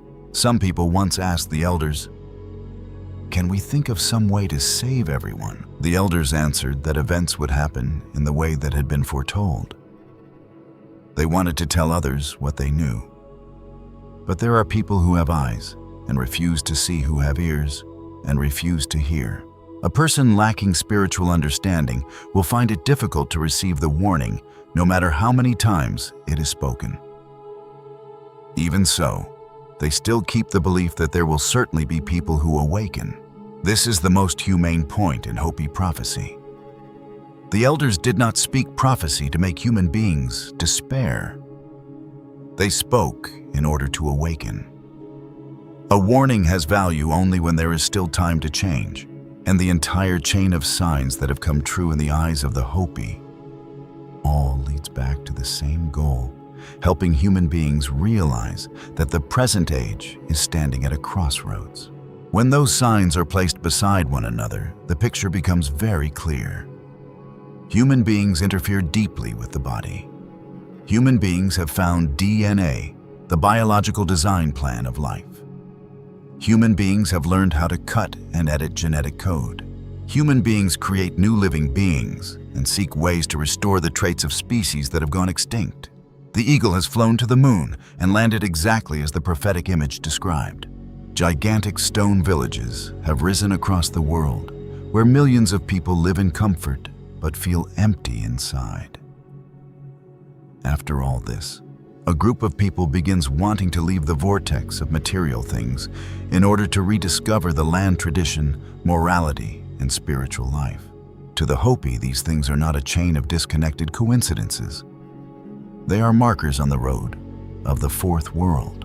Each sign that appears reminds human beings that the ancient prophecy is drawing closer to its final part. But that final part still contains a branch in the road. The prophecy always opens an opportunity for those who know how to turn back. Therefore, when hearing about DNA, Apollo 11, genetically modified animals, concrete cities, and the emptiness of modern life, the deepest question does not lie in how many details the Hopi predicted correctly. The more important question is this: if the elders truly saw the direction of humanity many decades ago, what will we do with that warning today? A society may possess technology capable of touching the moon, yet still lose the ability to listen to the elders in its own home. A medical system may read the DNA code, yet still need humility to decide what should be done with the code of life. A city may shine brightly all night, yet still leave many souls lost inside sealed rooms. The Hopi look at all of this and repeat the same message: awaken before the final signs close. Because in their prophecy, the ones who are saved are not those who have the most devices, the most money, or the most shelters. Those who continue forward are the ones who still keep a good heart, still know how to turn toward the divine, still treasure the land, still live truthfully, and still have enough courage to leave the stone village when their soul begins to dry out. And perhaps that is exactly why the Hopi prophecies continue to trouble humanity. They do not only speak about the future, they also remind us to look back at the present. They ask questions about the way each person is living every day, from the family to work to city life, and even to the thoughts inside oneself. The eagle has landed on the moon. The design plan of the human being has been opened. The stone villages have risen across the face of the earth. The remaining question is this: Will we continue sleeping inside the empty shell? Or will we wake up before the fourth world crosses the final threshold? But to fully understand that brutal warning, we must take one step back, returning to the very beginning of the Hopi themselves. Before they foretold the day when the present world would be purified, they spoke of a far more severe moment, the moment when humanity barely survived after the great flood crawled up from beneath the earth and trembled as it stepped into the world we are living in today. Sipapu, the doorway through which humanity emerged after the great flood. In the memory of the Hopi, the existence of present humanity is not an obvious gift. It is the result of a chain of great disasters. The previous worlds were crushed through fire, ice, and water. Each time the old world was purified, only a group of people who maintained absolute purity were guided to a place of refuge. They had to pass through thick, dark regions deep beneath the earth, be protected, be entrusted with the seeds of life, and patiently wait until the ground above stopped its wrath in order to begin a new cycle. That coordinate of emergence is called Sipapu by the Hopi, or Sipapuni, when referring to the physical sacred location connected with the Grand Canyon. In its most original meaning, Sipapu is the place of emergence, the doorway of emergence, or the opening through which the ancestors of humanity stepped from the old world into the new world. The word may sound simple, but hidden behind it is an entire terrifying system of memory about survival, about the abyss beneath the earth, about destruction, and about the re-establishment of humanity after the Great Flood. In the architecture of many Pueblo communities, Sipapu is present right on the floor of the kiva. The kiva is not an ordinary room. It is a ceremonial space located deep beneath the surface of the earth, where the community gathers praise and transmits forbidden secrets. Right in the center of the kiva floor, there is always a small hole. To the eyes of outsiders, it is only a ventilation hole or a lifeless architectural detail. But to indigenous people, it is the lifeline connected with the origin. Every time they step down into the kiva, it is as if they are entering back into the womb of Mother Earth. Every time they bow their eyes toward the Sipapu, they remind themselves that their ancestors once crawled up from a dark world beneath the surface of the earth. This detail contains a great message. The Hopi place the memory of origin right beneath their feet, right inside the space of prayer where they bow before the Creator. Sipapu is not a dead symbol. It lives in ceremony, in stone and mortar, in the prophecies of the elders, and in the way the Hopi locate the position of humanity between heaven, earth, and the ruins of the worlds that have passed. And yet the Sipapu hole inside the kiva room is only a miniature version. Its gigantic physical embodiment lies hidden at the bottom of the Grand Canyon, right at the coordinate where the Colorado River and the Little Colorado River meet. The United States National Park Service is forced to recognize this confluence area as an absolute sacred site. Because to the Hopi, this is Sipapuni, the real doorway humanity used to emerge into the present world. When the Little Colorado carries its mysterious turquoise water into the dark red Colorado, the landscape inside the canyon looks exactly like two ancient blood vessels merging into one another. To tourists, it is a striking geological wonder. To the Hopi, it is the scar of a blood-soaked cosmic birth. Close your eyes and imagine that scene slowly. Above your head is the scorched Arizona plateau, where the wind screams with red dust and the burning heat of stone. Beneath your feet is an abyss thousands of meters deep, where layers of rock are stacked upon one another like torn pages from the history of the earth. The Colorado River coils through the cliffs, muddy, violent, and relentless. The Little Colorado flows in from the southeast, carrying water that changes color with the season, then joins the main river at a gigantic bend. It is precisely at that deadly confluence that Hopi memory has placed the marker of humanity's doorway of emergence. If seen only through map coordinates, it is a meeting point of water. If seen through geological eyes, it is a place of powerful erosion. But in the Hopi worldview, this is the life and death boundary between two dimensions of existence. Below is the world of escape, darkness, trial, and hopeless waiting. Above is the new world, where human beings faintly receive the final opportunity to live rightly according to the covenant of the Creator. Therefore, Sipapu carries a weight far beyond a place name on a tourism map. It is the fossilized memory of the moment when humanity broke through the earth after the waters of the flood withdrew. It is the bloodline connecting catastrophe and hope. It is a brutal warning that present life was preserved only through a narrow boundary, and those who passed through that doorway had to bear the responsibility of rebuilding the world according to an unchanging order. The most haunting point in the Hopi account is that humanity after the Great Flood emerged from below, instead of surviving on a high mountaintop or drifting on a boat. While most civilizations across the world remember the flood through the image of Noah's Ark, Mount Ararat, a rescue vessel, or a chosen family, the Hopi point directly down into the earth. They are haunted by tunnels, underground shelters, a sealed doorway at the bottom of the Great Canyon, and a reverse escape from the lower world up into the upper world. This unusual detail is exactly what causes the bomb of curiosity to explode. If the Hopi ancestors truly fled underground to escape the Great Flood, then throughout the time when the surface above was swallowed by ocean and chaos, what force protected them in the world below? The answer takes us straight into the center of the mystery: Sinom, the ant people. In countless Hopi writings and oral accounts, the ant people always appear as native inhabitants of the underground world.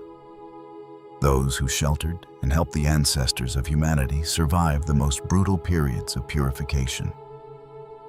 The name ant people may sound small, but its symbolic code is enormous. Ants are creatures that dominate complex underground tunnel systems. They know how to store food, have a disciplined, military-like social structure, know how to sacrifice in order to protect the community, and possess the ability to survive in conditions where every creature on the surface would perish. When the Hopi call them the ant people, they are describing a superior race with a flesh and blood connection to the earth, holding the order of survival and the greatest power to protect life. When Sipapu is placed beside the ant people, the picture becomes chillingly sharp. Sipapu is the doorway. The underground is the refuge base. The ant people are the beings who govern that system. The Great Flood is the order that drives humanity away from the surface. And our present world truly begins only when the survivors slip through the sacred doorway, slowly step out from the suffocating darkness at the bottom of the Grand Canyon, and receive the brilliant sunlight again. That is why Sipapu plays the role of the master key to the entire story. It connects the prophecy of dead worlds with the question of the force that existed before the Great Flood. It is also the bridge between the blood-soaked past and the unstable present. The Hopi absolutely believed that the old world collapsed because humanity was morally rotten. They also believed that every time humanity is given a new life, the survivors must carry the old lesson above their heads in order to prevent the disaster from repeating. For this reason, Sipapu is like an open wound that is scabbed over on the body of Mother Earth. Humanity crawled out through that fissure, but that fissure also cries out one truth. The splendid present world is being built upon the tombs of civilizations that collapsed before it. We are performing a new drama, but the opening bell of this drama is always a warning. Never forget why the old world was purged. Every time the Hopi step down into the kiva, they still stare at the Sipapu hole on the floor. Every time they stand on the rim of the Grand Canyon, their eyes still turn toward Sipapu. A tiny hole inside a dark room and a gigantic wonder in the Great Canyon are together, bearing witness to one single truth: our ancestors once had to hide and crawl beneath the earth in order to enter this world. To arrogant modern minds, the idea of fleeing underground may sound absurd. But look directly at how human beings today try to save themselves when facing death. When the shadow of nuclear war covered the 20th century, what did the superpowers do? They frantically dug super bunkers buried deep beneath the ground. When humanity needed to protect the final seeds of the Earth, what did it do? It built the Doomsday Vault in the icy Svalbard archipelago. When governments need to survive a catastrophe of extinction, they establish underground military bases, command centers buried deep inside mountains, and networks of tunnels that cannot be violated. Ironically, modern humanity, with its most advanced science, ultimately behaves exactly like the ancient Hopi crawling down into the earth when facing wrath from the sky. That proves that Hopi memory is not merely a myth, but a practical survival manual. If an ancient civilization was besieged by fire ice and the Great Flood, the underground would be the only fortress of survival that makes sense. Underground temperatures remain stable. Layers of ancient stone become an absolute shield against solar radiation blizzards, burning hail, and tsunamis. Underground cave systems are capable of serving as storage for seeds, clean water, food, and protection for a small community for hundreds of years. A vast tunnel network could completely become a cocoon for humanity to hibernate, waiting for the world above to stop its storm. And the Grand Canyon makes that insane hypothesis chillingly reasonable. This gigantic canyon cuts down more than 1,800 meters, slicing through some of the most ancient rock layers, hiding countless cliffs, fissures, and caves where no human footprint has ever been found. In the eyes of the Hopi, it is sacred land. In the eyes of geologists, it is a masterpiece of nature. But in the eyes of someone fleeing from the end of the world, the Grand Canyon is a gigantic fortress of survival that the Earth has already carved out. And yet the Hopi always approach this place with reverence, absolutely not with the greedy desire to possess it like explorers. Sipapu is the doorway of origin, and origin must never be defiled.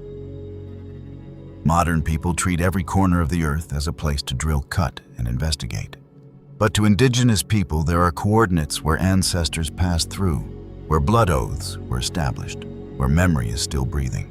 The Grand Canyon of the Hopi belongs to that inviolable boundary. That is why when we speak of Sipapu, this story must be kept at a level of absolute solemnity.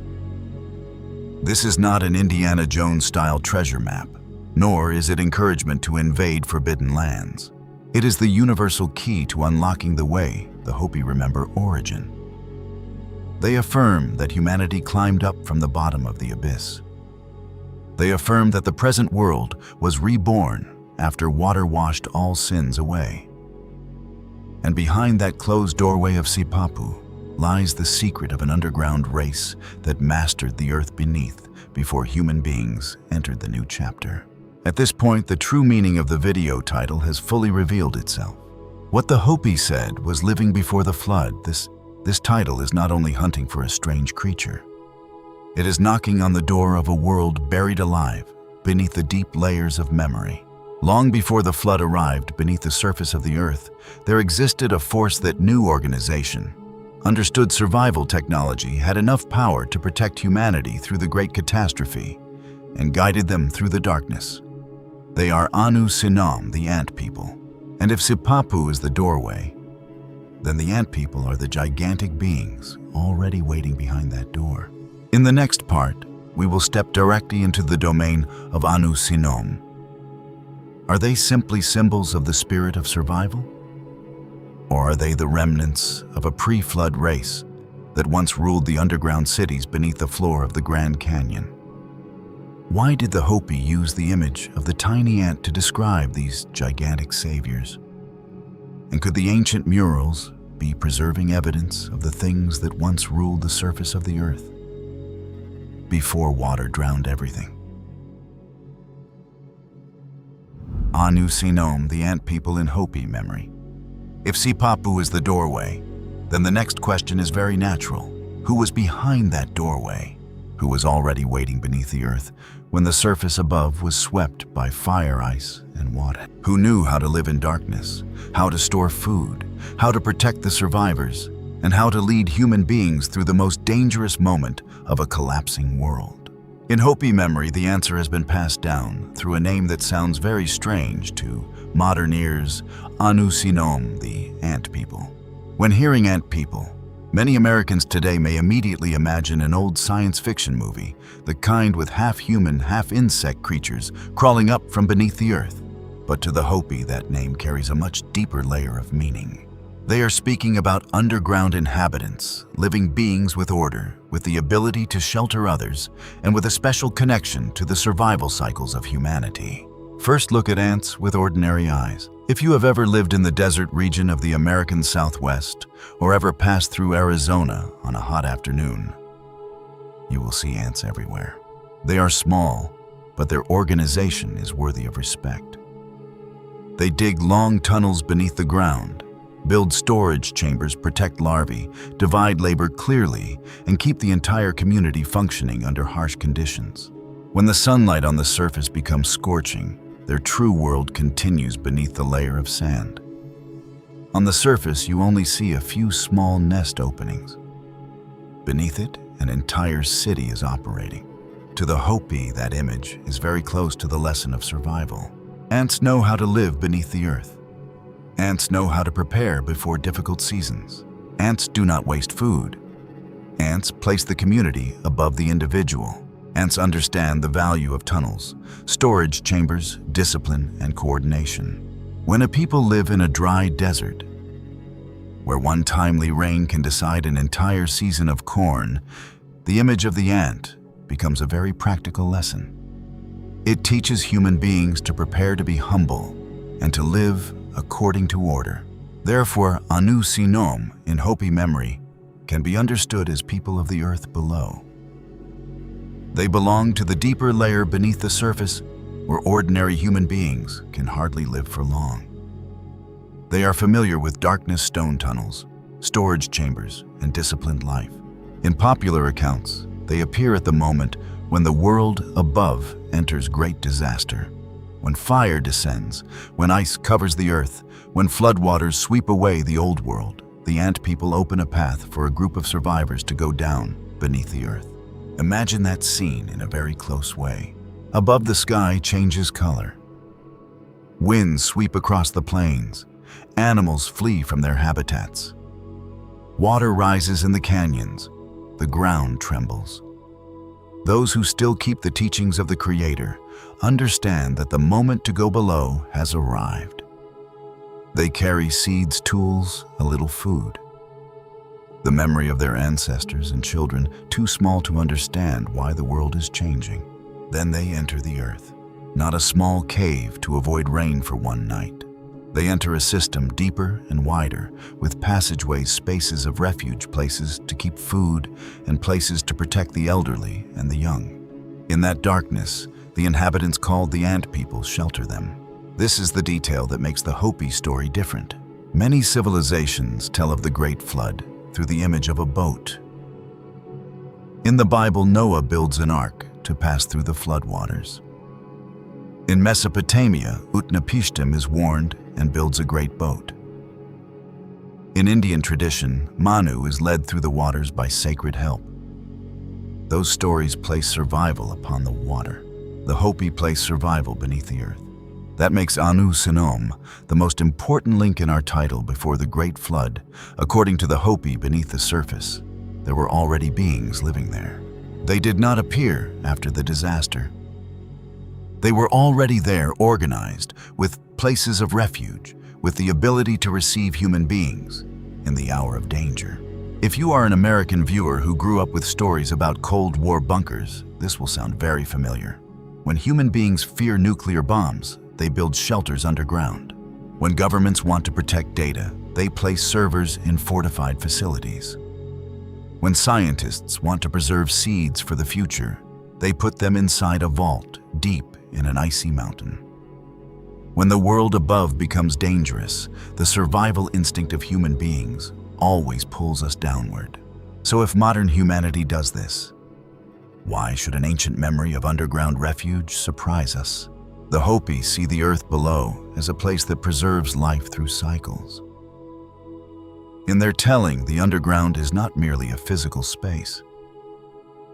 It is also a place that tests the soul. When human beings go down, they must leave behind the arrogance of the world above. They must live in a tighter space, share more, remain silent more, and listen more. A person used to living according to personal desire will find it hard to survive in a tunnel. A community survives there only when it knows how to divide food, keep promises, protect children, and respect the guide. That is why the image of the ant people carries great moral power. Sinom represents a kind of wisdom completely different from the wisdom that shows itself off on the surface. They do not need tall towers, thrones, or brightly lit cities to prove their power. Their strength lies in the ability to keep a community alive through darkness. They know when to hide. They know when to conserve. They know when to open the door for those who need to be saved. In this story, the ant people become the guardians of life. And the deeper we dig into that symbol, the more we see how well it fits the entire Hopi prophecy. The old worlds collapsed because human beings chased ambition, abused knowledge, and forgot the teachings of the Creator. The survivors, however, were the people who knew. Humility knew how to go down, knew how to accept guidance, and knew how to keep seeds for the future. The ant people did not only save them with tunnels, they also taught them a way of life, simple, disciplined, grateful, and placing the community before the self. Think of an ant colony after a storm. The surface above may be disturbed, sand may be washed away, branches may be broken, the traces of the nest may almost disappear. But beneath, many chambers still remain. The tunnels still preserve the core. The community can still rebuild. That is exactly the lesson the Hopi seem to have preserved through the image of Sinom. When the world above is swept away, life can still be preserved below, as long as the community still has order and remains faithful to sacred law. There is one very noteworthy point in the way the Hopi use the symbol of the ant. Ants are small, humble, and close to the earth. They live near the ground, then go deep into the ground. They do not rule the sky. They do not hunt like eagles. They do not roar like lions. They live by endurance and organization. In a world that likes to praise the strong, the Hopi give the memory of rescue to a very small image. This says a great deal about the way they understand power. True power in the Hopi story lies in the ability to protect life, keep order, and lead human beings through crisis. The ant people are strong because they know how to live correctly within their environment. They survive through coordination, through discipline, and through the ability to prepare in advance. This is a lesson modern audiences can understand immediately. A family passing through a financial crisis needs to know how to save, share, and keep faith. A community passing through a natural disaster needs to know how to help one another instead of fighting. A nation facing crisis needs morality planning and truth, not merely slogans. Sinom, therefore, does not belong only to the past. That image touches the present directly. In our age, human beings have satellite technology, artificial intelligence, nuclear weapons, and the ability to edit genes. But when a real crisis comes, the simple values of the ant people become important again. Preparation, restraint, honesty, community gratitude, respect for the land, and the ability to live lower than one's own ego. That is what gives this story its weight. If Sinom is understood only as a symbol, that symbol is still very powerful. It reminds human beings that survival depends on collective morality. It teaches that a society can live through darkness when each person knows how to do their part and keep the common order. If Sinom is understood as a memory of an ancient people living beneath the earth, that story also has a very clear survival logic. During a period of extreme climate, caves, tunnels, and underground shelters can protect human beings from heat and cold. Violent winds, hail, wildfires, and floodwaters. A group of people who knew how to dig, store, and manage passageways would become saviors for communities on the surface. If Sinom is understood in a more mysterious direction as a pre-flood race that once lived in underground systems before the old world was purified, then the question becomes even greater. Who were they? When did they learn to live beneath the earth? Why were they there before the ancestors of the Hopi went down? And why has the memory of them still been preserved in a culture living on the Arizona mesas for thousands of years? The important point lies in the way we enter this story. To the Hopi, this is a sacred field of memory.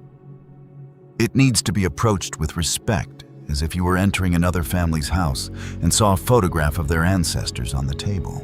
You would not pick it up, turn it over, and say that you wanted to test how true that family's story was. You would listen first. You would let the host speak. You would understand that their memory has the right to be respected. The Grand Canyon is the same. To tourists, it is a beautiful destination. To geologists, it is a history book written in stone. To the Hopi, it is the land of origin, where Sipapu opens, where the ancestors emerged, where the memory of the underground still lives. When the story of Sinom is placed inside that space, it carries a very different solemnity. The ant people are no longer a strange detail meant to stir curiosity. They become figures who guard the boundary between a dead world and a new world, given another chance. And this is what makes me think this story still has power for us today. We live in an age when human beings love to go upward, higher, faster, farther.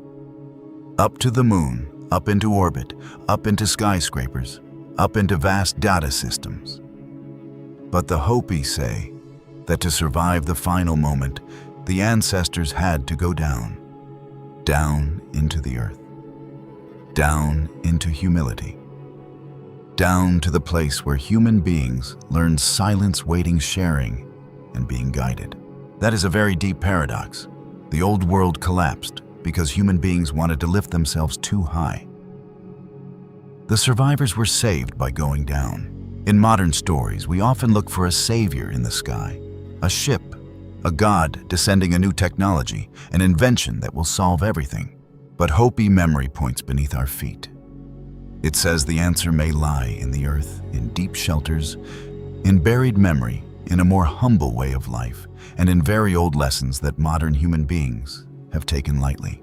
Sinom is therefore the key that connects many layers of this video together. They connect Sipapu with the Grand Canyon. They connect the Great Flood with the underground world. They connect indigenous tradition with the question of the beings before the flood. They connect the lesson of survival with the lesson of morality. And most importantly, they force us to ask again what the Hopi elders raised from the beginning. When the world enters purification, will human beings be saved by technology or by a change of heart? According to Hopi memory, the ant people opened a place of refuge for those who still preserved purity. They protected life in darkness until the time of emergence came. Then the ancestors passed through Sipapu, returned to the surface, and carried with them seeds, teachings, and the responsibility to build the fourth world. But that responsibility is being placed upon us once again. If the present world is drawing near to the great purification, the story of Sinom becomes more urgent than an ancient legend. It reminds us that surviving a disaster only has meaning when human beings carry with them a soul that has been repaired. Those who go down into the earth while still keeping greed will carry greed into the new world. Those who step out of Sipapu without learning the old lesson will begin the cycle of destruction again from the start. Therefore, the question, who are the ant people, leads us to a larger question. They may be symbols. They may be a memory of ancient cave-dwelling people. They may also be traces of a pre-flood race that once existed beneath the earth. But in every understanding, Sinom keeps the same role. They are the guardians of the doorway of survival. The ones who remind humanity that life continues only when human beings know how to descend from their own arrogance. And if Sipapu is the place where the ancestors emerged after the Great Flood, then Sinom is the secret standing behind that emergence. Before the Great Flood, there may have been a world living beneath the earth. A world of tunnels, storage chambers, ceremonies, discipline, and inhabitants who knew how to pass through catastrophe. The Hopi preserved that memory for many generations. They did not tell it as entertainment, they kept it as a reminder. When the surface above becomes dangerous, the thing that saves human beings may lie below. But when the human soul becomes dangerous, the deepest refuge must still be built within. And that is why the story of the ant people still haunts us today. It makes the Grand Canyon more than a great canyon. It turns Sipapu into more than a symbol. And it brings us to the next question. The question that has been lying in darkness since the beginning of the journey. If the ant people truly lived beneath the earth before the Great Flood, then how vast was that underground world? And could its traces still be lying somewhere beneath the Grand Canyon? The underground world. Before the Great Flood, a shelter or a buried civilization. If the ant people truly lived beneath the earth before the Great Flood, then how vast was that underground world? That is the question that brings us back to the Grand Canyon, where the red rock opens like a gigantic wound across the body of North America. Standing at the rim, you can see millions of years of history exposed before your eyes. The layers of stone lie stacked upon one another, their colors changing with the sunlight.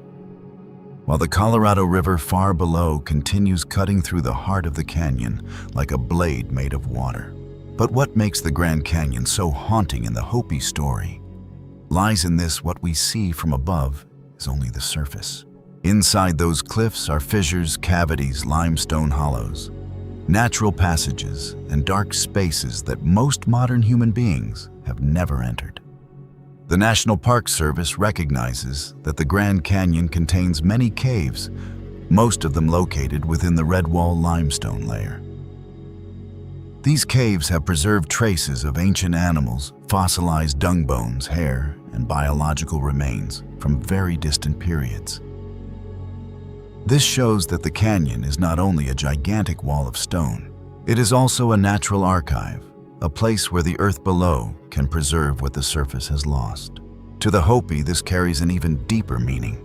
If Sipapuni is the place where the ancestors emerged into the present world, and if Sinom are the inhabitants who sheltered human beings beneath the earth, then the Grand Canyon can be understood as a great stage of survival memory. The surface is where disaster unfolded. The underground is where life was preserved.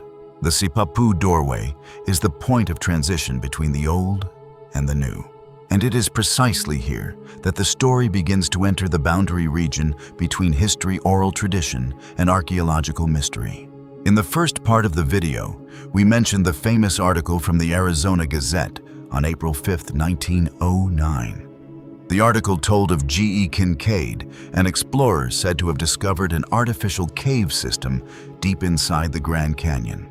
According to that account, the entrance lay in a dangerous position on a cliff wall above the Colorado River and could only be reached by boat. Inside, Kincaid described a long corridor. Many rooms, storage chambers of seeds, bronze weapons, mummies placed in a seated posture, strange sculptures, and undeciphered characters. If we heard only that article by itself, many people would see it as a sensational story from the early 20th century. But when it is placed beside Hopi tradition, the coincidence becomes difficult to ignore. The article speaks of an underground cave system in the Grand Canyon. Hopi memory speaks of Sipapuni, the doorway of emergence from beneath the earth. The article describes rooms, corridors, and storage chambers. Hopi tradition tells of survivors being sheltered beneath the surface through cycles of purification. The article mentions large bodies and strange cultural traces. The Hopi speak of Sinom, underground inhabitants, who were already present before the ancestors emerged into the present world. When two different lines of storytelling point toward the same landscape, a great question begins to appear beneath the Grand Canyon. Was there once a shelter or an entire buried civilization? Let us begin with the most practical possibility, a survival shelter. When a world faces great disaster, the underground is a reasonable place of refuge. That is true for modern human beings, and it may also have been true for ancient human beings. Beneath the earth, temperature is more stable. Stone shields against wind, great fires hail solar radiation, and violent disturbances above. Caves can preserve water, food, seeds, tools, and protect a small community for a long time. A cave system wide enough can become a real shelter, especially when the surface above is being swept by floodwaters, extreme climate, or chaos. Try to imagine an ancient family running from rising water. They have no truck, no radio, no satellite map, and no weather forecast. They only have their eyes to watch the sky, their ears to listen to the earth, and their faith in those who lead the way. If there is a group of underground inhabitants who know the passages clearly, who know where there is water, where there is air, and which chambers can preserve seeds, that group becomes the difference between life and death. In Hopi language, those guides are remembered by the name the Ant People. From this viewpoint, Sinom may be the memory of an ancient cave-dwelling people. They knew how to use the earth below as a place of survival. They lived with discipline, stored resources, divided labor, and protected the community. They do not need to appear as strange creatures. They may have been a very ancient human community familiar with underground systems, knowing how to live in an environment that surface populations could hardly endure. Through many generations, the memory of them was symbolized as the Ant People, because their way of life resembled the ants moving beneath the ground, working in order, storing supplies, and protecting the whole community. But the Kincaid article opens a larger possibility. If what the article described has any real foundation, then that underground world would go far beyond a temporary shelter. A long corridor, large rooms, seed storage, metal tools, and ceremonial spaces suggest an organized system. A place like that requires labor, technique, time, and purpose. It suggests the idea of a community that lived there long enough to build structures, store resources, and develop its own rights. A shelter helps human beings live through disaster for a few weeks, a few months, or a few seasons. An underground civilization is something else. It needs a stable water source, ventilation passages, food storage, living spaces, community rules, a protection system, places to keep important objects, and a way to transmit knowledge across many generations. If the Grand Canyon once contained such a system, then the Hopi story about the underground would carry very great weight. At this point, the image of seed storage in the Kincaid article becomes especially noteworthy. Seeds are the future. People only bring seeds down into a shelter when they believe that one day they will return to the surface to plant again. Seeds do not serve immediate survival in the way drinking water or dried meat does. They serve tomorrow. They are a declaration that the world above may temporarily die, but the season of planting will return. In Hopi memory, the survivors who passed through Sipapu did not only bring their bodies out of the earth, they brought with them the ability to begin again. This fits very strongly with the entire Hopi tradition. The Hopi are a people of corn rain and seasonal ceremony. To them, a kernel of corn is not only food, it is a covenant with the earth. It is life handed down from the ancestors. Therefore, if a tradition speaks of human beings surviving beneath the earth after disaster, the image of seeds always belongs at the center. Any civilization that wants to live after the Great Flood must preserve seeds. As for the ceremonial rooms described by Kincaid, though they still belong to a disputed file, they recall the role of the kiva in Pueblo culture. The kiva is an underground space where prayer is offered and sacred order is preserved. In kivas, the Sipapu appears as the sign of the doorway of emergence. For that reason, the idea of a sacred space beneath the earth is not foreign to the tradition of the Southwest. It is a very deep part of the way Pueblo communities understand origin ceremony and the relationship between human beings and the world below. Of course, we need to walk carefully here. The Arizona Gazette article from 1909 has not been confirmed by mainstream archaeology through publicly available artifacts. The Smithsonian has denied records connected with Kincaid and Essa Jordan. The exact location of the cave in the article has still not been verified by modern scientific standards. Therefore, if we call it absolute proof, the story loses its seriousness. But if we place that article as a disputed layer of record beside Hopi memory, it still has great storytelling value. It shows that in the early 20th century, right at the Grand Canyon, there once appeared a public account of an artificial underground world. Whether true or exaggerated, that story touched the same region of imagination and memory that the Hopi had long preserved the underground caves, ancient inhabitants' storage chambers, and traces of a world before. And when an indigenous tradition speaks of a place of emergence beneath the Grand Canyon, while an old newspaper speaks of artificial caves in the Grand Canyon, we have the right to ask questions. That question does not need to become a conclusion too quickly. It only needs to be strong enough to make us listen more carefully. It is possible that beneath the Grand Canyon, there once existed natural shelters used by ancient people during periods of harsh climate. It is possible that the memory of the ant people came from cave-dwelling communities, people who knew how to survive when other groups on the surface faced disaster. It is possible that Hopi tradition transformed a very real survival memory into sacred language, then passed it down through many generations through the symbols of Sipapu and Sinom. It is also possible on a more mysterious level that the Hopi are preserving a fragment of memory about a pre-flood civilization that once lived underground with its own system, its own ceremonies, and survival knowledge far beyond what we usually assign to the ancient world. Whichever interpretation we choose, the Grand Canyon still holds the central role. Look again at its terrain.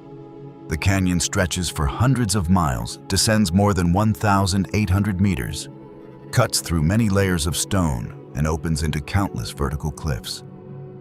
Some caves are located where they can be seen easily. Many other fissures are hidden in dangerous rock walls, where only those who understand the land can reach them. Even with modern equipment, surveying all those dark spaces is a colossal task. For an ancient people who lived close to the land, passed memory through clans, and regarded the canyon as sacred ground, secret passages could be remembered through stories rather than maps. Modern people like paper maps, GPS, and coordinates. Ancient people transmitted coordinates through ceremonies, songs, symbols, and taboos. A dangerous place could be remembered through an instruction to stay away. A sacred place could be protected by legend. An entrance that needed to remain hidden could be wrapped inside a story about the doorway of the ancestors. That is how memory survives when written texts and official records disappear. For that reason, the fact that the Hopi protect sacred regions beneath the Grand Canyon carries great meaning. They do not see the canyon as an archaeological playground for the curiosity of the modern world.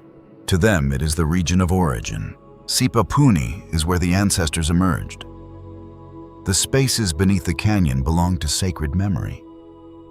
They must be approached with respect because the story there concerns survival ancestors and the teaching of the Creator. This brings us to an even more important question. If such an underground world existed, why would it be buried out of official history? Part of the answer may be very simple. Caves collapse.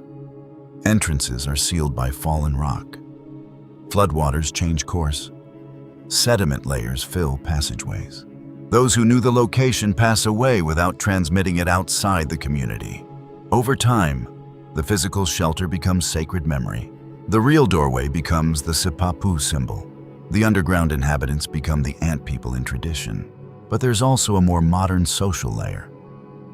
Discoveries that overturn history always create tension. If a large underground system with strange cultural traces were truly found in the Grand Canyon, it would raise many difficult questions for North American archaeology. Who built it in what period, with what technique, why symbols resembling distant cultures would appear there, and how that story connects with indigenous memory.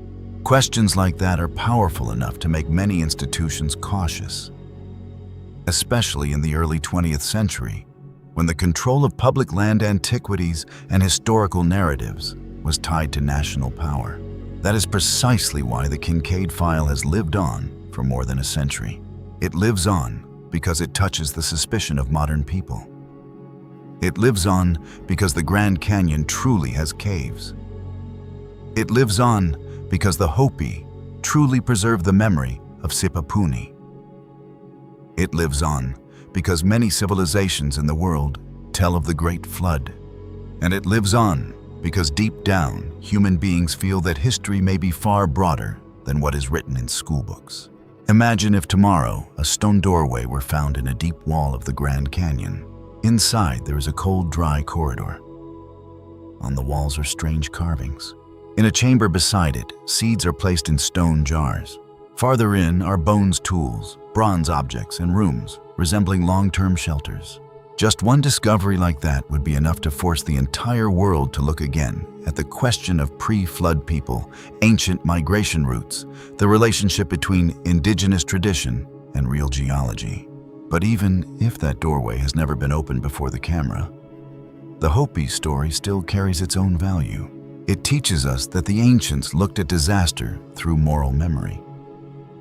They did not only ask how high the floodwaters rose. They asked why the floodwaters came. They did not only ask who survived. They asked who was worthy to be led to refuge. They did not only tell of a doorway beneath the earth. They reminded us that the doorway opened for those who still preserved sincerity, humility, and the connection with the divine. If the underground world before the Great Flood was a shelter, it speaks of survival wisdom. If that underground world was a buried civilization, it speaks of a much deeper chapter of history. If it was a sacred symbol, it still speaks of what every age needs. Human beings can only pass through great disaster when they know how to humble themselves. Keep order, protect the seeds, and live according to moral law. And perhaps this is the most thoughtful point. A shelter can only save the body. A civilization only lives long when it preserves the soul. The Hopi seem to have understood this very early. They speak of Sinom, of Sipapu, of the lost worlds of survivors rising from beneath the earth. But behind all of it, they are speaking about how a new humanity is permitted to begin. Before the Great Flood beneath the earth, there may have existed tunnels, storage chambers, shelters, and inhabitants who knew how to live through catastrophe. In Hopi memory, that world is real enough to become part of the origin of the people. It is sacred enough to be protected. It is deep enough that modern people still feel drawn into it every time they look down into the Grand Canyon. So in the end, was it a shelter or a buried civilization? Do not forget to leave your thoughts in the comments below. The paradox. Why is the underground the ideal place to survive before the Great Flood?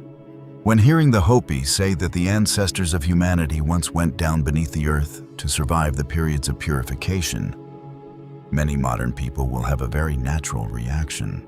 If the Great Flood covered the surface of the earth, why would human beings hide underground? At first, that sounds contrary to instinct. When water rises, we usually think of climbing higher. Finding mountains, finding a boat, finding a roof, or finding a rock ledge above the flood. In familiar flood stories, human beings survive by floating upon the water. Noah had the ark. Utnapishtim in the Mesopotamian epic also had a boat. Many other ancient traditions tell of survivors climbing to high mountains after the waters withdrew, but the Hopi preserve a different memory. They speak of the earth below. They speak of Sipapu. They speak of Sinom, the ant people, the underground inhabitants who sheltered the ancestors through cycles of great disaster. And it is precisely this seemingly paradoxical point that makes the story deeper. Because in real survival, going down is sometimes the only way to live. Let us begin with the simplest fact. The underground is more stable than the surface. On the surface, everything changes very quickly. The day is hot, the night is cold. Strong winds can tear across the plains. Fire can sweep through dry forests. Hail, dust storms, sunlight radiation, lightning, snow, floodwater, and temperature shifts all attack living beings directly. A person standing outdoors in the Arizona desert can feel this after only a few hours. The surface is beautiful, but the surface is also severe. Beneath the earth, stone acts like a natural layer of armor. The deeper one goes, the more stable the temperature becomes. The hot and cold changes outside are slowed by the layers of rock. Caves often keep their internal climate close to the average level of the land above. This explains why many deep caves are cooler in summer, warmer in winter, and less subject to extreme fluctuation than the surface. For an ancient community facing catastrophe, that stability has life or death value. When the sky is red with fire, the underground shields against direct heat. When the surface freezes, the underground preserves more stable warmth. When poisonous winds, dust storms, or hail sweep through stone, becomes a natural wall. When human beings need to hide from chaos, deep caves give them a safe distance from what is happening above. That is the first layer of reason the underground protects the body. But with the Great Flood, the harder question lies in the water. A low cave can be filled with water. A tunnel located directly beneath a current can become a trap. Therefore, the underground only becomes an ideal refuge when it lies within a high, dry system with ventilation-safe chambers and a natural ability to drain water. The Grand Canyon, with its vertical rock layers, caves located high on the cliffs, dry fissures, and many layers of complex terrain, creates exactly the kind of setting that makes Hopi memories so noteworthy. Imagine the Grand Canyon during a water catastrophe. Water may rise through low valleys. Currents may sweep away communities living close to the river. Mud, stones, and trees may be dragged along with the flood. But on the two sides of the canyon walls, there are deep cracks lying higher than the water level, steep entrances, dry rock hollows, and limestone chambers formed across long periods of time. A person standing on the surface might see them as small dark marks on the cliff. A person who knows the way may see them as gateways into refuge.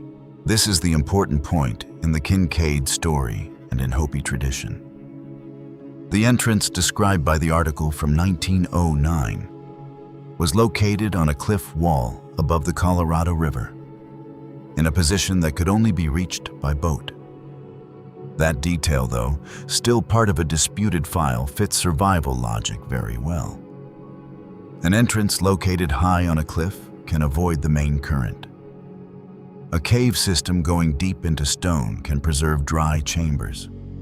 A community that knows how to control the entrance, ventilation, and water source can wait through a dangerous period. The underground also has a second advantage. It can preserve resources for longer. In a great disaster, what kills people often comes after the main catastrophe. After a flood comes hunger. After fire comes crop failure. After ice comes the shortage of food. After society collapses come the shortage of seeds, tools, clean water, and shelter. A group of survivors only truly has a future when they preserve what is needed to begin again. That is why the image of seed storage in the Kincaid file is very noteworthy. Seeds represent tomorrow. A person carrying seeds underground is saying that they believe in the next season, believe in returning to the surface, and believe in the ability to plant again after the disaster has passed. The Hopi are a people deeply connected with corn rain and dry land. In their world, seeds are not small things. Seeds are the promise of survival between human beings and Mother Earth. Modern human beings understand this very well. That is why the world built the Svalbard seed vault inside a cold mountain in the Arctic. People place seeds inside the mountain to protect crop diversity against war, natural disaster, climate crisis, and the collapse of gene banks. When humanity wants to protect the agricultural future, we still choose stone coldness, depth, and enclosure. In other words, the modern world itself is doing what Hopi memory spoke of in ancient language, bringing seeds into the earth to wait for a day when beginning again becomes necessary. The underground can also preserve water. In dry regions, groundwater is life. Many communities survive in the desert because of wellspring streams and aquifers beneath the earth. In limestone and cave systems, water can flow through cracks, gather in chambers, or appear as underground springs. A community sheltering for a long period needs water even before it needs food. Therefore, an ideal underground system must be near a groundwater source or have access to a safe water source. The Grand Canyon has a complex geological system connected with limestone aquifers and springs. Modern geological reports describe groundwater systems flowing through rock layers such as Redwall limestone and Muav limestone before emerging at springs in the canyon region. This makes the Grand Canyon different from a dead dry wall of stone. Inside it, there is water. There are fissures, there is permeable rock, and there are underground systems. For an ancient community that knew the terrain, those factors could become the foundation of survival. The underground also gives human beings something very important: concealment. In a time of chaos, survival also means avoiding conflict. When food becomes scarce, groups of people may fight. When the surface is broken, survivors may become targets. A refuge in a high place can easily be seen. A boat can drift and reveal its position. A cave deep in a cliff wall with a small and difficult entrance creates secrecy. It protects the community from nature and from human beings themselves. This fits the image of the ant people. Ants live beneath the earth, protect the entrance guard. The inner chambers move through tunnels and operate the community by order. If Sinom is a symbol, they represent the ability to live hidden and organized.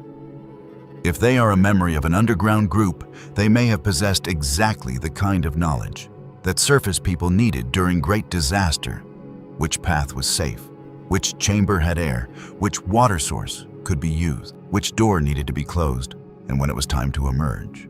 So the paradox begins to resolve.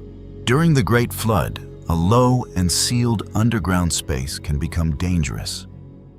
But a high, dry underground space deep inside a cliff wall, with exits, ventilation, water storage, and guides, can become an ideal place of survival. The question, therefore, is not underground or surface. The more correct question is what kind of underground. A hole beneath a plain can be filled with water. A high cave in a cliff wall can stand outside the main current. A dead-end cave can trap people. A tunnel system with many passages and chambers can protect an entire community. A damp place can cause disease. A dry, ventilated chamber near clean water can sustain life. Survival lies in structure, location, and knowledge. That is why the Hopi always speak of guidance. The surviving ancestors did not simply crawl by themselves into any random cave. In Hopi memory, they were led. They passed through a sacred doorway. They received protection from the underground inhabitants. That story is very logical on the level of survival. When a great catastrophe takes place, the person who knows the way to live will save the person who is lost. Those who had already lived within the underground system before would understand it better than anyone coming from the surface. Think of a modern deep mine. An ordinary person stepping into it may lose direction very quickly. But a miner who lives with tunnels every day knows the airflow, the slope, the sound of stone, the dangerous points, and the way out. In a blizzard, a local person who knows the sheltering cave can save an entire group of travelers. In the desert, the person who knows the location of the water well can keep the whole party alive. Sinom can be understood according to that same logic. Those who belong to the underground led those from the surface through the dead zone. The underground also has spiritual meaning. In many ancient traditions, going down beneath the earth symbolizes returning to the womb of Mother Earth, entering a place of trial and waiting to be reborn. The Hopi place Sipapu in the kiva, right on the floor of the underground ceremonial room. Every time the community steps down into the kiva, they are not merely entering a room. They are reenacting the journey downward in order to remember their origin, then stepping upward to continue life. In that flow, the underground is the place that preserves life, and also the place that purifies the human being. This is something modern audiences can feel very clearly. When life becomes too noisy, human beings need a quiet place. When society becomes too chaotic, human beings need a place to preserve what is essential. When the surface of life is filled with shouting advertising screens, conflict and ambition going down can mean returning to the deeper part of oneself. The Hopi tell the story of survival beneath the earth. But on the moral layer, they are also speaking about humility. Human beings must lower themselves before they are permitted to step into a new world. The modern world loves to go upward. Taller buildings, faster airplanes, farther rockets, larger data, louder voices. But when real catastrophe comes, the things that keep human beings alive are very basic. Clean water seeds, shelter, community discipline, truth, and kindness. In Hopi memory, the underground gathers all of those things into one image. It is the place that stores what the surface has lost. And this is a very important point for our title. If before the Great Flood there truly was a world living beneath the earth, that world may have existed because it understood the principles of survival better than the civilization on the surface, while human beings above built power, expanded desire, and used knowledge to serve themselves. The underground inhabitants may have lived according to another order, less showy, more disciplined, closer to the earth, and better prepared. That is also why the ant people become such a fitting symbol. Ants do not win through individual strength. Ants live through community. Ants do not build palaces in the sky. They build tunnels beneath the ground. Ants do not waste the good season. They store for the hard season. Ants do not place the ego first. They survive through the role of each member in the colony. A civilization can learn a great deal from this. When the Great Flood comes, the strongest person on the surface may be swept away. The richest person may lose their storage. The most arrogant person may stand before the floodwaters and not know where to go. But the person who knows how to listen to the warning, follow the guide, carry the seeds share inside the tunnel, and wait for the right time to emerge, will have a chance to survive. That is the deepest logic of Sipapu. That doorway does not open for arrogance. It opens for those who are still humble enough to go down. Physically, the underground protects against extreme temperatures, wind, firestorms, radiation, and part of the chaos on the surface. In terms of survival, it can preserve water seeds, food tools, and secrecy. Socially, it forces human beings to live with discipline and depend on one another. Spiritually, it reminds us that the new world only begins when human beings leave behind the arrogance of the old world. Thus, the paradox is turned upside down. The underground may sound like a place of death during a flood. But in the right terrain, with the right structure and the right guidance, it can become a place that preserves life. The Grand Canyon, with its high cliffs, limestone layers, caves, groundwater systems, and sacred position in Hopi memory, becomes a special setting for that story.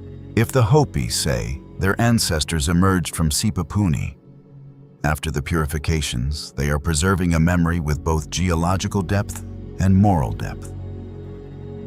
They remember that life was once stored beneath stone. They remember that seeds were once preserved through darkness. They remember that human beings once needed the help of underground inhabitants to pass through a dying world. And if Sinom were once the guardians of that refuge, then their role becomes very clear. They are the ones who understood the earth below. They are the ones who knew how to prepare. They are the ones who turned the place others feared into a place that preserved life. This is the most logical answer to the Hopi paradox. Before the Great Flood, the underground could have been the ideal place of survival, because it provided what the surface was losing: stability, protection, water seeds, community concealment, and time. It gave the survivors a quiet interval to wait for the world above to pass through purification. It kept them long enough so that one day, when the waters withdrew, they could pass through Sipapu and begin again. But the story also gives us a warning. The deepest refuge can still only save the body. What decides the future is what human beings carry into that refuge. If they carry greed down into the earth, the new world will be born with the old disease. If they carry seeds, oaths, gratitude, and reverence for the Creator, they can emerge as a humanity that has been repaired. Therefore, the underground in Hopi memory is both a refuge and a test. It asks whether human beings know how to be humble. It asks whether human beings know how to preserve seeds for the next generation. It asks whether human beings can live in discipline, sharing, and listening. And finally, it asks the most important question. After surviving the floodwaters, are human beings worthy to step into a new world? That is why the story of Sipapu, the ant people, and the underground world before the Great Flood still carries weight today. It does not only explain an ancient refuge, it forces us to look again at the present world itself. In an age full of technology, full of noise, and full of confidence, perhaps the deepest survival lesson comes from the earth below. Prepare life with order, keep the seeds, protect the community, and be humble enough to go down before hoping to rise. Hopi and other traditions about the beings before the Great Flood. After passing through Sipapu, the ant people, the Grand Canyon, and the question of the underground world, we begin to recognize something very strange. The Hopi may live on the red stone mesas of Arizona. They may preserve their ceremonies, language, and memory in their own very distinct way. But their story about the time before the Great Flood echoes in the same rhythm as many other ancient traditions around the world. If you grew up in America, perhaps the story of Noah was one of the first religious memories you ever heard. A great ark, a family saved, animals brought into the vessel, rain pouring down, waters rising. The old world swept away, and then a new humanity beginning after the waters withdrew. But when we read ancient traditions more carefully, we see that the story of the Great Flood always has a deeper part. Before the water came, there was something unusual in the world. Before the disaster happened, human beings had lived alongside beings, lineages, powers, or kinds of knowledge that went beyond ordinary life. And it is precisely that, before the flood portion, where the real mystery begins. In Hopi memory, the time before the Great Flood is connected with a third world. It was a world with high technology, powerful spiritual ability, human beings speaking one language, and inventions far beyond the way we usually imagine the ancient world. But that world gradually moved away from sacred law. Human beings used power to serve greed. They departed from balance with Mother Earth and the Creator. In the end, water became the instrument of purification. Beneath the surface of the earth, the Hopi remember Sinom, the ant people. They are underground inhabitants, those who knew the tunnels, knew the storage chambers, knew how to live through catastrophe, and sheltered those who still preserved purity. When the world above was swept by water, Hopi memory brought life down into the earth, and then brought human beings back through Sipapu. Now place that story beside Genesis. In Genesis chapter 6, right before the story of Noah and the Great Flood, the Bible mentions the Nephilim. The text says that the Nephilim were on the earth in those days, when the sons of God came to the daughters of men and had children with them. Those children were called the heroes of old men of renown. That passage is very short, but its weight has lasted for thousands of years. For ordinary Bible readers, the flood story often begins with Noah. But if we look carefully at the order of the text, before the waters come, the Bible places a strange sign upon the earth, the Nephilim. These beings are connected with a time when the boundary between heaven and earth, between divine beings and human beings, between sacred power and mortal life, had been disturbed. Immediately after that, the text speaks of corruption spreading across the earth, violence filling the land, and judgment by water beginning. This creates an echo very close to the Hopi. The Hopi speak of a pre-flood world where human beings had strong abilities, high technology, and gradually departed from sacred law. Genesis speaks of a pre-flood world where the Nephilim were present, violence spread, and humanity entered judgment. The two traditions come from regions very far apart, yet both place before the Great Flood an unusual age where human beings came into contact with beings or powers beyond normal limits. Then comes the Book of Enoch, and that story expands much further. In the tradition of First Enoch, especially the section often called the Book of the Watchers, the Watchers are angels or heavenly beings who descended into the world. They joined themselves with human women and produced giants. They also taught humanity many dangerous forms of knowledge, metalworking weapons, cosmetics, astrology, enchantments, and the secrets of heaven. The pre-flood world in Enoch becomes a place filled with abused knowledge, violence, and the breaking of sacred order. Here, the connection with the Hopi becomes very strong. The Hopi say that the third world had machines and abilities that present humanity can hardly imagine. Enoch says that the Watchers taught knowledge beyond the proper time of human beings. The Hopi say collapse came when human beings used power for the wrong purpose. Enoch says corruption spread when heavenly knowledge was placed into the hands of a humanity not moral enough to bear it. If you look through the eyes of someone making a historical documentary, this is the most noteworthy point. Different ancient stories often use different language, but they preserve the same moral structure. Knowledge comes first. Abuse comes afterward. Violence spreads. Then the flood appears as a boundary between the old world and the new world. The Book of Giants, a tradition connected with ancient textual fragments known in the Jewish environment of the Second Temple period, and later in Manichaean tradition, continues to expand this theme. There, the pre-flood giants have names, dreams, and fear of the judgment that is coming. The story shows that these beings were aware that their world was approaching its end. They searched for an explanation, but the fate of the pre-flood world had already gone too far down the path of corruption. What must be said is that the Book of Giants belongs to a layer outside the official Bible. It needs to be understood as an ancient tradition, a part of the world of ancient Jewish thought, rather than being placed on the same level as Genesis in the canon of most branches of Christianity. But the very existence of that tradition shows one thing. Ancient people thought deeply about the question, what beings lived on the earth before the Great Flood? And that question is also the heart of this video. The Hopi answer with the ant people in the underground world. Genesis answers with the Nephilim. Enoch answers with the Watchers and the Giants.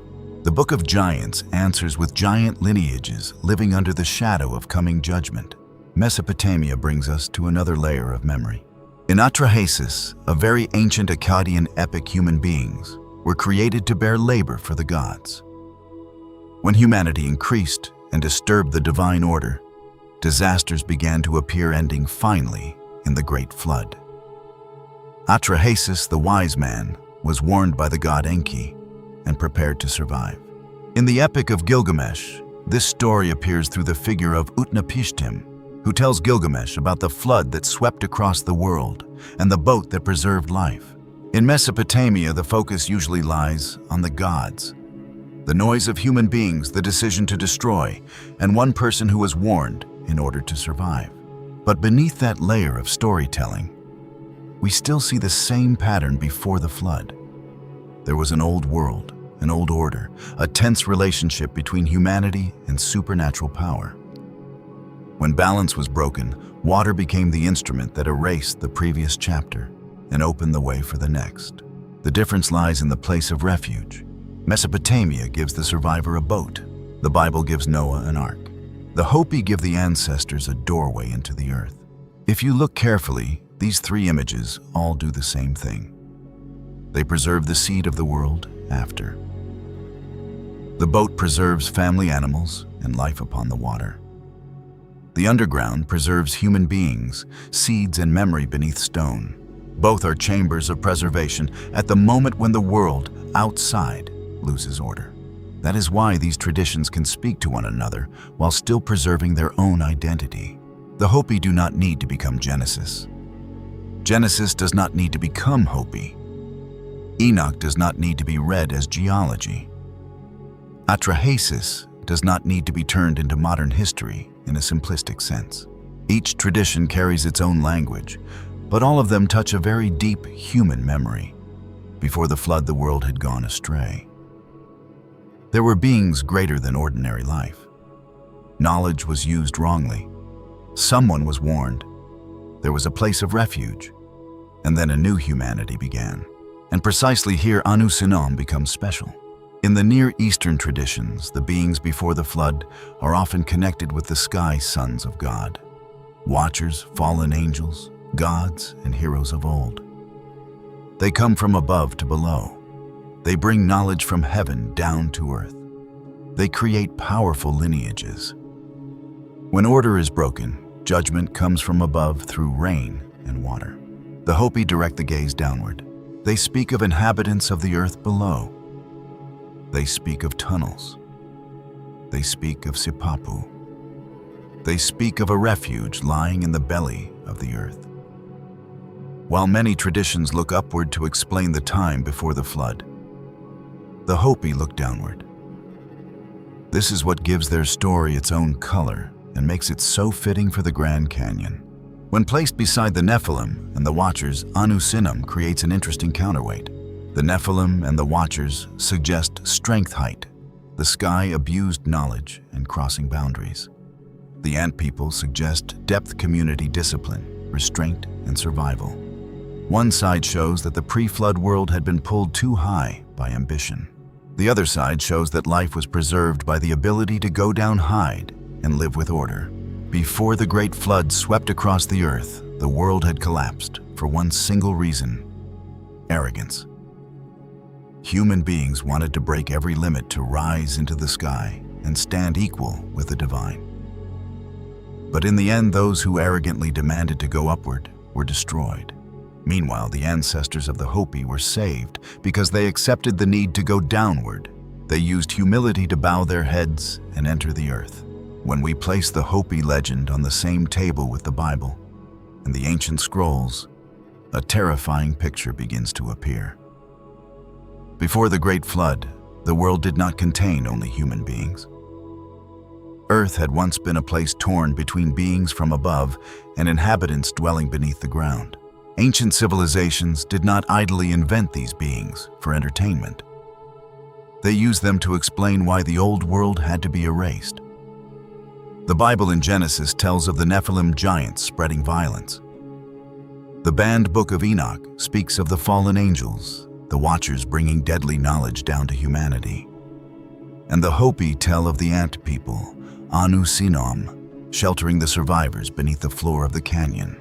Imagine the memory of the world before the Great Flood as a gigantic mirror shattered after the disaster.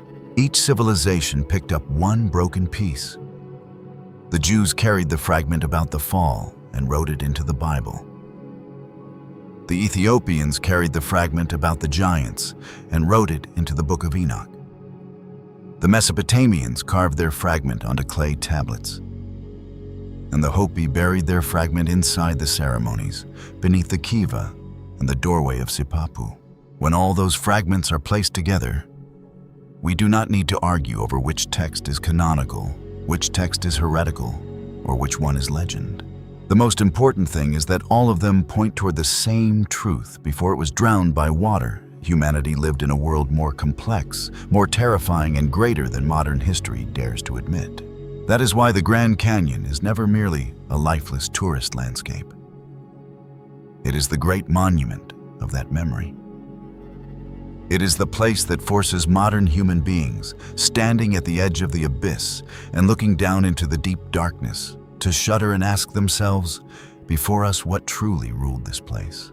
But in the end, the greatest message of the Hopi does not lie in trying to dig up who lived down there.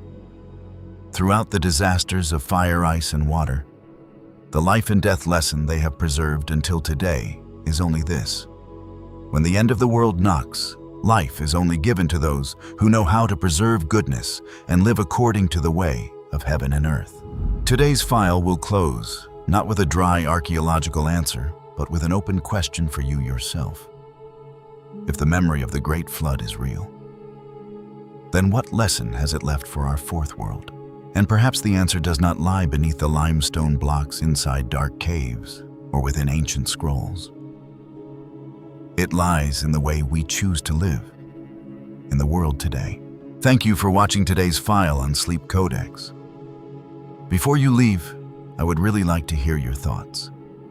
Do you believe that beneath the Grand Canyon there truly exist remnants of the ant people? Or are they only religious metaphors from the ancient Hopi? Leave your opinion in the comments so we can discuss it together. Do not forget to press like and subscribe to the channel so you do not miss the next journeys decoding forbidden history. Goodbye, and I will see you again in the mysteries to come.